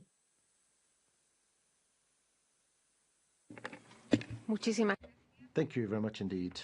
I now give the floor for a joint statement to Lawyers for Lawyers. Lawyers' Rights Watch Canada, the International Bar Association Human Rights Institute, Frontline Defenders and the Council of Bars and Law Societies in Europe remain deeply concerned about the ongoing persecution of lawyers in occupied Crimea. Those representing Crimean Tatars, Ukrainians, and civil society actors in politically sensitive cases are systematically harassed, threatened, and prosecuted. Their homes and offices are raided, access to clients and case materials obstructed, and their licenses revoked, effectively preventing them from defending political prisoners. Bar associations under the occupying authorities no longer function independently. Disciplinary bodies are routinely weaponized to interfere with lawyers' work, often at the direct request of the Russian Ministry of Justice. These politically motivated proceedings lack due process and gravely violate international standards on the independence of the legal profession. This has led to the disbarment of lawyers Lilia Hametsi, Rustem Kianev, Natsim Shahmambutov, and Alexei Ladin, all targeted for their legitimate work. Such harassment, along with arbitrary sanctions like fines, administrative detention, and unlawful surveillance, has deterred other lawyers from taking up certain cases, making access to independent legal representation virtually impossible, as reflected in the UN Secretary General's report. We urge this Council to call for independent review of all disbarment cases in Crimea and other occupied territories of Ukraine, demand reinstatement of unjustly revoked licenses, and publicly condemn the misuse of legal tools to punish lawyers and human rights defenders. Thank you. Thank you very much. And I give the floor to Ingénieur du Monde. Mr. President, 1,226. That is how many days Ukraine has endured Russia's brutal and unlawful invasion. Each passing day not only claims more innocent lives, but it deepens the failure of this Council to uphold its mandate. The findings in this report by the Secretary General are abhorrent and demand immediate action by member states. Mr. President, the testimonies in this report reveal that both Ukrainian civilians and prisoners of war are being raped and sexually assaulted at the hands of Russian forces. The UN has documented Ukrainian civilians dying in Russian custody after being tortured, abused, and denied even the most basic principles under international law. Ukrainian children have been stolen from their homes and transferred to Russia. Their whereabouts remain unknown as Russian authorities obstruct the efforts of the Red Cross. Meanwhile, inside Russia and across the territories it illegally occupies, fundamental freedoms of expression are under siege. Ukrainian identity is criminalized. Mr. President, the international community can no longer remain idle. Russia's aggression is not only a war on Ukraine, it is a war on human rights, on accountability, and on the very principles this Council was created to defend. 1,226 days. How many more before this Council takes decisive action? Thank you. Muchas gracias. Thank you very much indeed. And I give the floor to the Next Century Foundation. Distinguished members, the Next Century Foundation wishes to express its grave concern over the growing use of autonomous technologies in warfare. Through the conduct of the Ukraine war, we have seen a troubling rise in drone systems and artificial intelligence used in targeting and operations. Though often justified by efficiency or precision, these tools have diminished accountability and normalized remote, dehumanized conflict. Inexpensive drones have been proven highly effective in halting vehicles. Their use against individual soldiers, however, raises serious ethical concerns. These troops often have no means of defense or chance to surrender, rendering them helpless. Using such weapons in this context can be seen as disproportionate, making the battlefield deadlier for individuals. We recognize that drones and autonomous weaponry can keep combatants out of direct harm's way, and that efficiency in warfare has its place. However, the dangers of detached warfare necessitate urgent regulation. We urge the group of governmental experts to conclude formal discussions on the regulation of autonomous weapons and provide clear guidance to nations on their use through an addition to the Convention on Certain Conventional Weapons covering AI and drones. We also urge states to follow these guidelines. The wielders of these weapons have a responsibility to act accordingly. Clear international norms are needed to protect civilians, uphold humanitarian law, and prevent a future where machines fight with little human control. Thank you. Muchísimas gracias. Thank you very much indeed. This was the last speaker we could accommodate in this dialogue. May I now give the floor to Ms. Brans-Keris to make her concluding observations. You have the floor, Madam. Madam Vice President, Excellencies, distinguished delegates, I thank you very much for this very engaged discussion and statements, and including the many questions as well that we have received. I will attempt to cluster a little bit and answer them as far as time permits. And let me just say that while we actually were having this dialogue, the sirens went off in Kiev once again, only to show the urgency of this dialogue that we are having. Many questions centered around, and comments as well, centered around accountability. So I will start there. I will not list all the member states who had the questions. You know, you heard them all, but it was obviously a very prominent focus of many of them. We will, of course, continue to call the international community to pursue a just and sustainable peace, and that in line, as we all know, should be in line with the UN Charter and international law, and that includes the diplomacy and dialogue that we will return to. But justice and accountability for those very grave violations and war crimes committed in Ukraine that we have been discussing and that are in the reports, including in occupied territory, are of course indispensable for achieving lasting peace. And that includes ensuring accountability for all serious grave violations of human rights and humanitarian law, including conflict-related sexual violence that many of you mentioned as well. The mechanisms for justice and accountability have to have a victim-centered approach, and they should promote truth, justice, reparations as we at its center. So we encourage very much the international community to continue the efforts to support law enforcement efforts, to document, to investigate, utilizing survivor-centered approach, and to adapt assistance to the survivors who have varying needs so that it is a targeted assistance. There is a significant number of men survivors that should also be taken into account when planning assistance programs. The capacity of Ukrainian institutions and the need to strengthen them remains on the agenda. The capacity to investigate and to prosecute violations of human rights and international humanitarian law in accordance, of course, with international standards. And that is in order to contribute to the accountability and to reinforce the independence of Ukraine's judiciary system and the rule of law in this regard. The international community should also help Ukraine to put in place measures to rebuild communities, facilitate the reintegration of persons who lived under occupation, and to foster social cohesion. And that is looking forward. We will come back very briefly to that part of the questions that some of you had as well. The human rights mechanisms documenting violations need to receive the support and the funds that also need to be there at the adequate necessary levels. And that includes, of course, also our own Office of the High Commissioner's monitoring mission in Ukraine and the Commission of Inquiry as well. There's a continued engagement with and support for international accountability mechanisms, including the International Criminal Court. That is also important.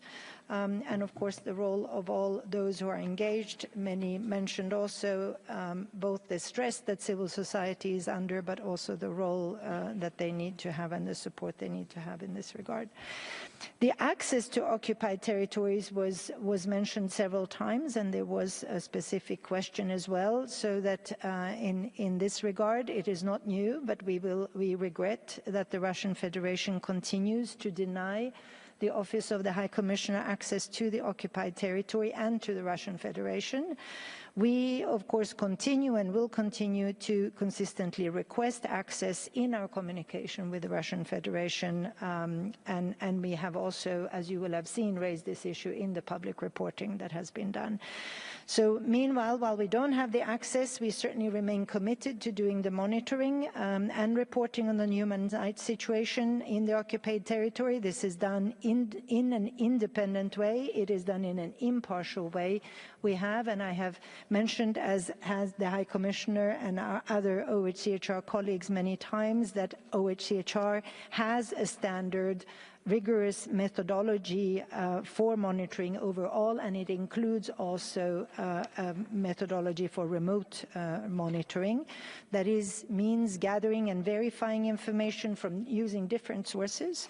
That includes witnesses, it includes victims, it includes satellite imagery, open source materials, but also information made available by the state authorities, but also by the occupation authorities. The issues concerning the occupied territory itself, there were questions on remedies and reparations, in particular also referring to the confiscation of property of Ukrainians, also referring specifically to Crimea, but of course there are broader issues here.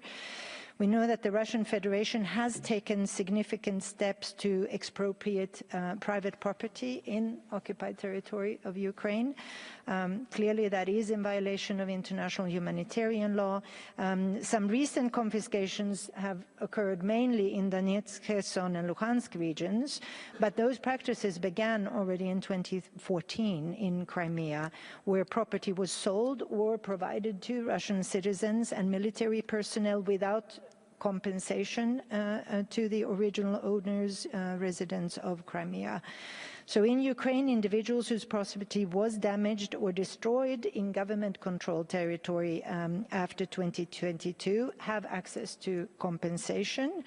In December 2024, the Ukrainian parliament adopted a law on compensation for property lost in occupied territory, including through confiscation, but this law has not been signed by the president and therefore has not entered into force. But that's on the Ukrainian side. And several of you mentioned on the international level, the Council of Europe established, preceding the tribunal that was referred to, there is a registry of damage to serve as a record of damage, loss, and injury caused by aggression of the Russian Federation.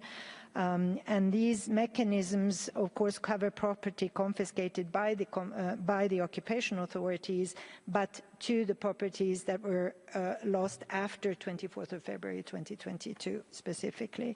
So we call on the Russian Federation certainly to refrain from confiscating private property in occupied territory, and we encourage the international community, as well as Ukraine, to include people who lost their property in the occupied territory before 2022 in all compensation and reparation measures in order to ensure also the equal treatment of victims in this regard. For other issues, and there were issues concerning identity on occupied territory by several questions that were put there, in particular also the preservation of identity under the conditions of occupation. We have indeed, as an office, documented a systematic suppression of Ukrainian culture, language and identity in the occupied territory of Ukraine. Those are violations, very clear violations of an occupying power's obligations under international humanitarian law. And this, of course, is consistent in all cases. This and other violations of humanitarian law, we have the focus on the obligations of an occupying power, of course, is also in all situations where occupations are taking place.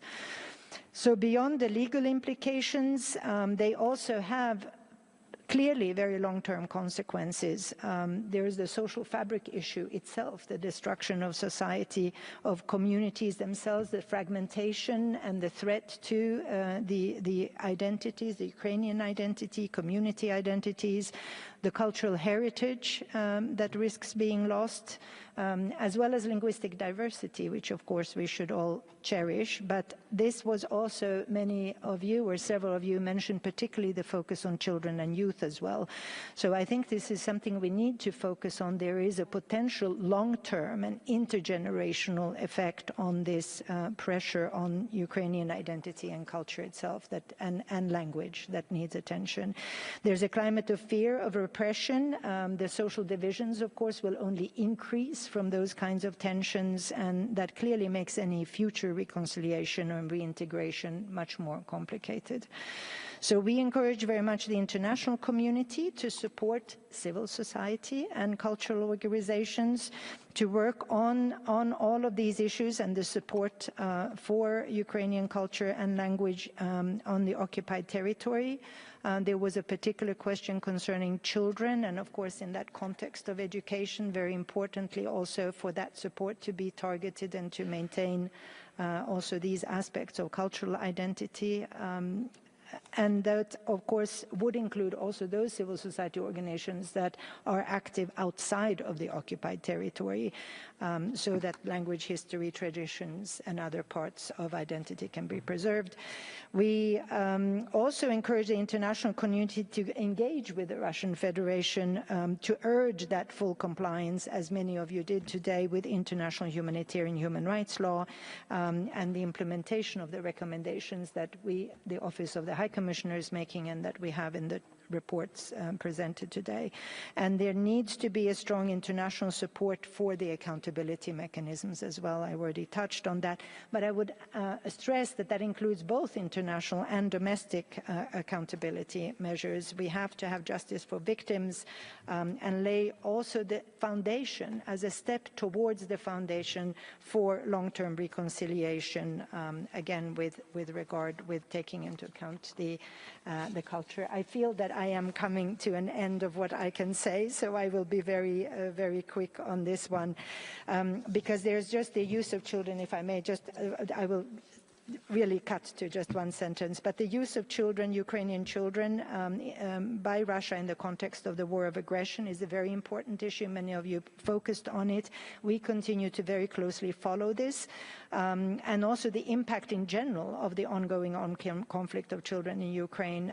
Clearly, that is an issue of well-being, on the safety of children and their fundamental rights. As we know, for children, it is the interest of the child that needs to be at the center of how children are dealt with. We have the issues are in the reports that some of you referred to, that the cases of unidentified individuals who have contacted children in Ukraine through social media, partly they have been offered money to commit acts of sabotage, acts of arson and other acts of aggression, and also deployment of improvised explosive devices against Ukrainian military targets as well as civilians.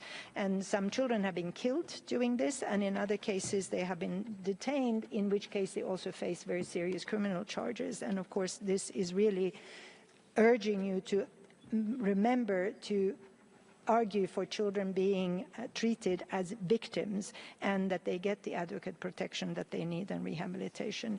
I don't have time, I think, to go through the issue. We've had it before, however, on the transferred and deported children. Just to say that we have been trying to verify these allegations. It's a complex issue. We are, of course, urging also the Russian Federation to submit information to the Central Tracing Agency about all the children evacuated and in various ways, including the forcible transfer from the territory of Ukraine to the Russian Federation. There needs to be a family-based also focus when we are calling for the return to their families, but even in those cases where that is not possible.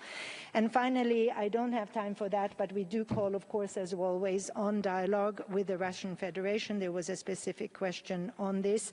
We are committed to maintain dialogue. We think that bringing information and evidence is precisely the basis for this dialogue.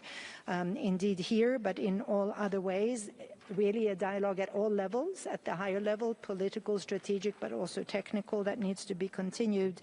And of course, human rights need to be at the central to any decision-making around the future of the Ukraine.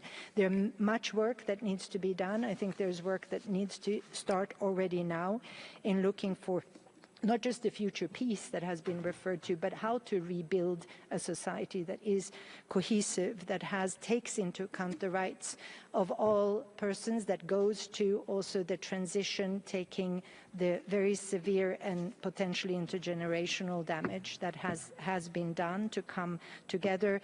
Several of you, and that I will finish, I promise, Madam Vice President, but many of you mentioned what really comes down to the diversity of society. Crimean Tatars were mentioned, other minorities also, and of course we need to go towards and support also Ukraine's path toward that strengthening of a future Ukrainian society that is inclusive, that takes into account, of course, the need for the promotion of Ukrainian culture and language, certainly under the stress period that has happened now. But of course, it includes also the full respect for the rights of national minorities and all ethnic groups. There would be a lot more to say, but I know I already overstretched my time, and I thank you very much for your indulgence. Agradecemos entonces a la Subsecretaria General de las Naciones Unidas para los Derechos Humanos, la señora Brands, por la presentación de su informe y sus comentarios finales. Muchísimas gracias. Thank you very much indeed, which brings us to the end of this interactive dialogue.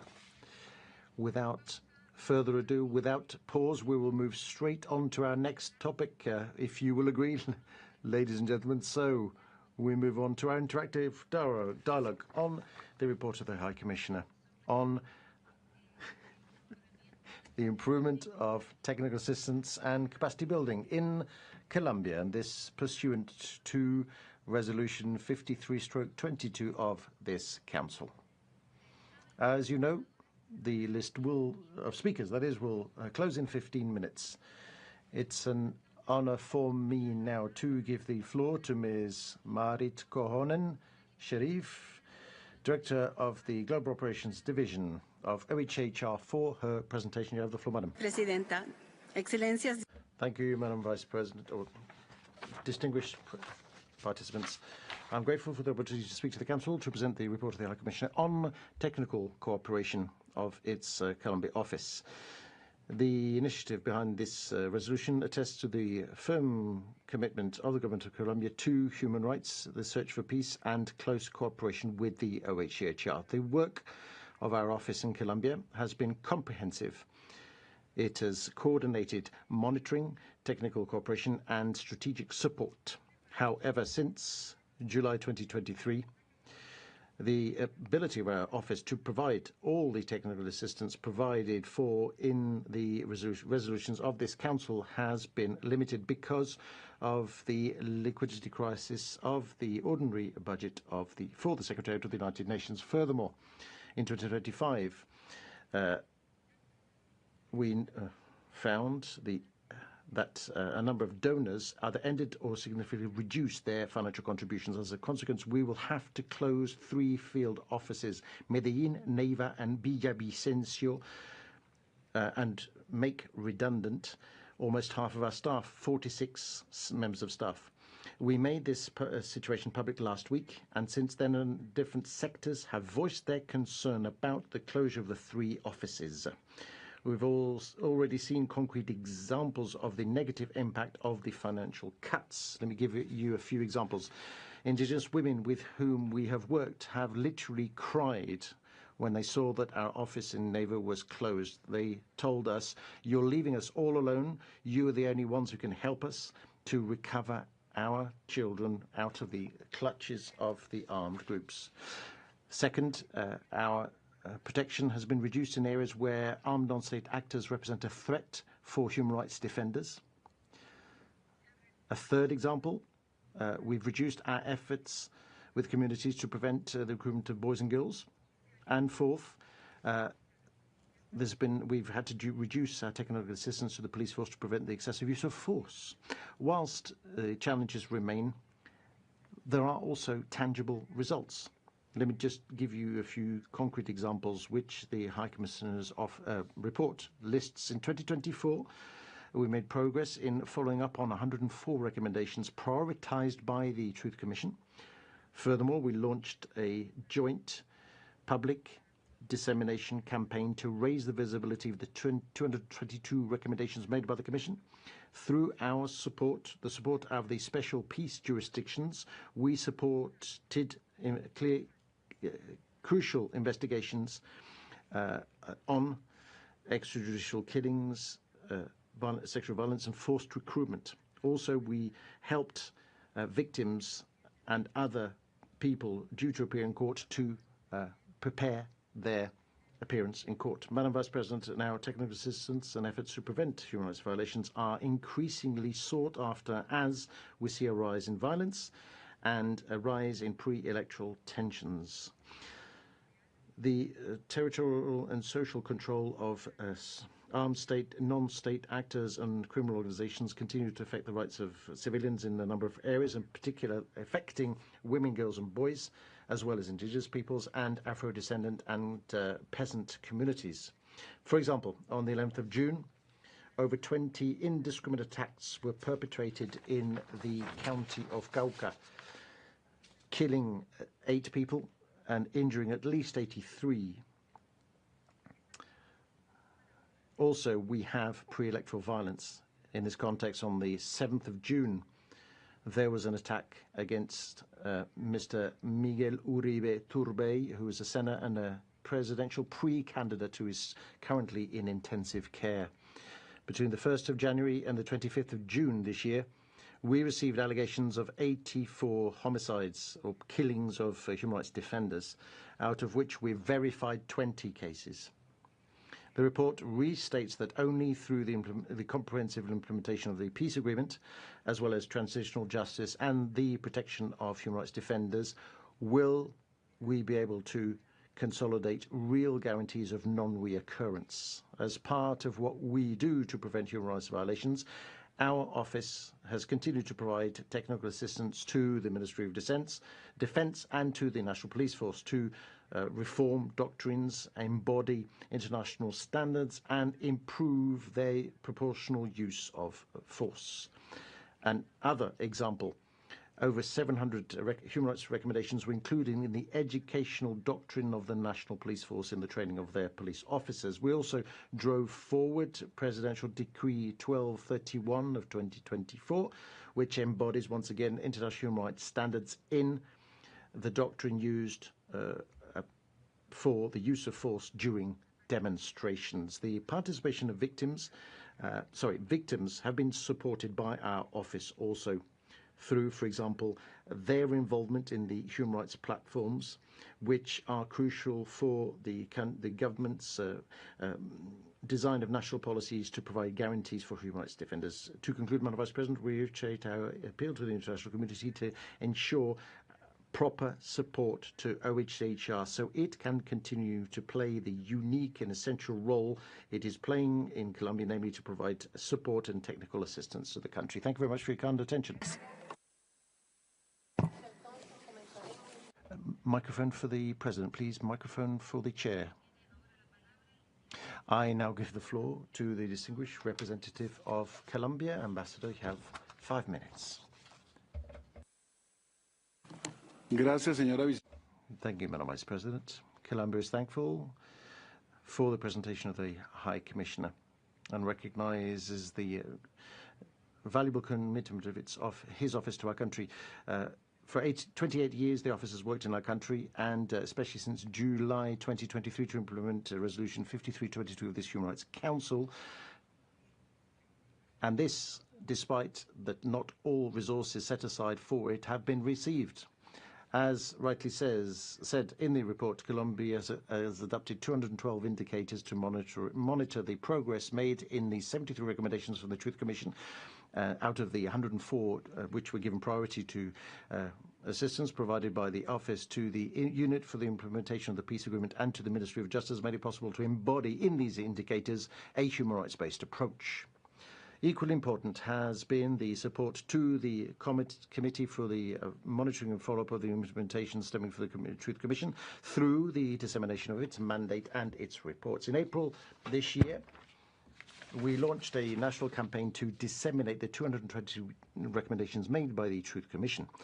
The report underscores or highlights the technical assistance provided by the Office on 3 recommendations, namely investigations of serious human rights violations and breaches of international humanitarian law, 2, the reform of the security sector, and 3, protection to human rights defenders and social leaders.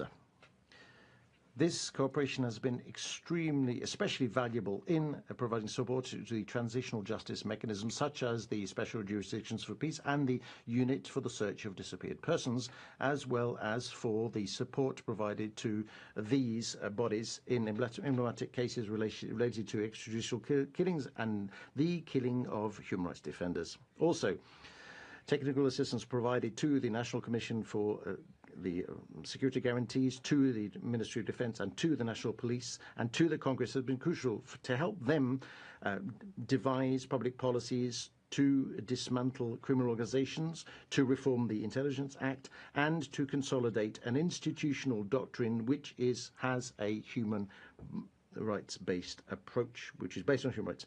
Also essential in the process to construct our national policy for human rights defenders, as well as the strengthening of the municipal oversight bodies in the revision of the individual and collective protection models. The implementation of the peace agreements and the recommendations stemming from the Truth Commission require a sustained and long-term effort by all. That is why it is crucial that this Council continues supporting the strengthening of the technical assistance powers of the Office on the ground in our country, and in particular, given the current context characterized by an uncertain international environment and characterized by serious violent acts such as the heinous attack of a presidential pre-candidate on the 7th of June in Bogota.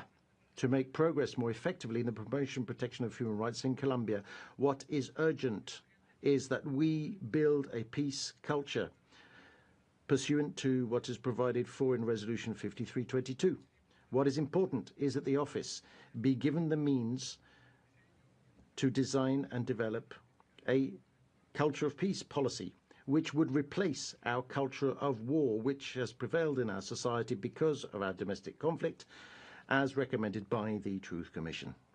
Colombia, in this session of the Council, has submitted a draft resolution to give continuity to Resolution 5322 in connection with 5 recommendations made by the Truth Commission, which are the 4 I've already mentioned, and a new one, namely a review of our drugs policy, to provide economic, social and health measures to the consumers of drugs and the producers of drugs instead of criminalizing them, because these are people are bent on considering these as unlawful.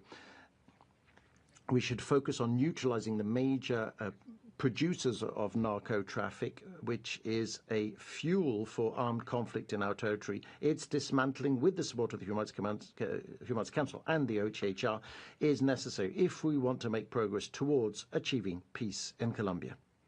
We respectfully invite the members of the Council and member states who are observers to the Council to support this initiative by reaffirming with them the commitment under the agenda item 10 as a fundamental pillar of the Council for the promotion and protection of human rights. With your valuable support, Excellencies, distinguished colleagues, High Commissioner, Vice President of the Human Rights Council, we will continue to make progress to reach everything that is within our grasp to leave behind the hell that has been gripping us. Thank you. Muchísimas gracias, embajador. Thank you very much indeed, Ambassador. The list of speakers is now closed, and this was the last speaker we could accommodate for today. So, distinguished colleagues, we've come to the end of this meeting, the 28th. We will meet tomorrow morning at 10 a.m. sharp with the interactive dialogue on the improvement of technical assistance in Colombia, the same as what we've just been doing. We will then have the annual roundtable on technical cooperation and capacity building, which will be followed by the interactive dialogue on the report of the High Commissioner on the... I've lost my place. I seem to be repeating myself. And the interactive dialogue on the oral update to the independent expert on the Central African Republic.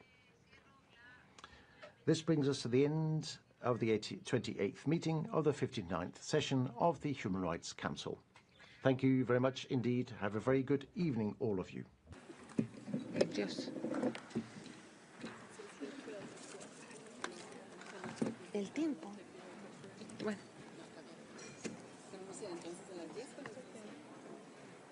No, yo menos. O sea, perdón.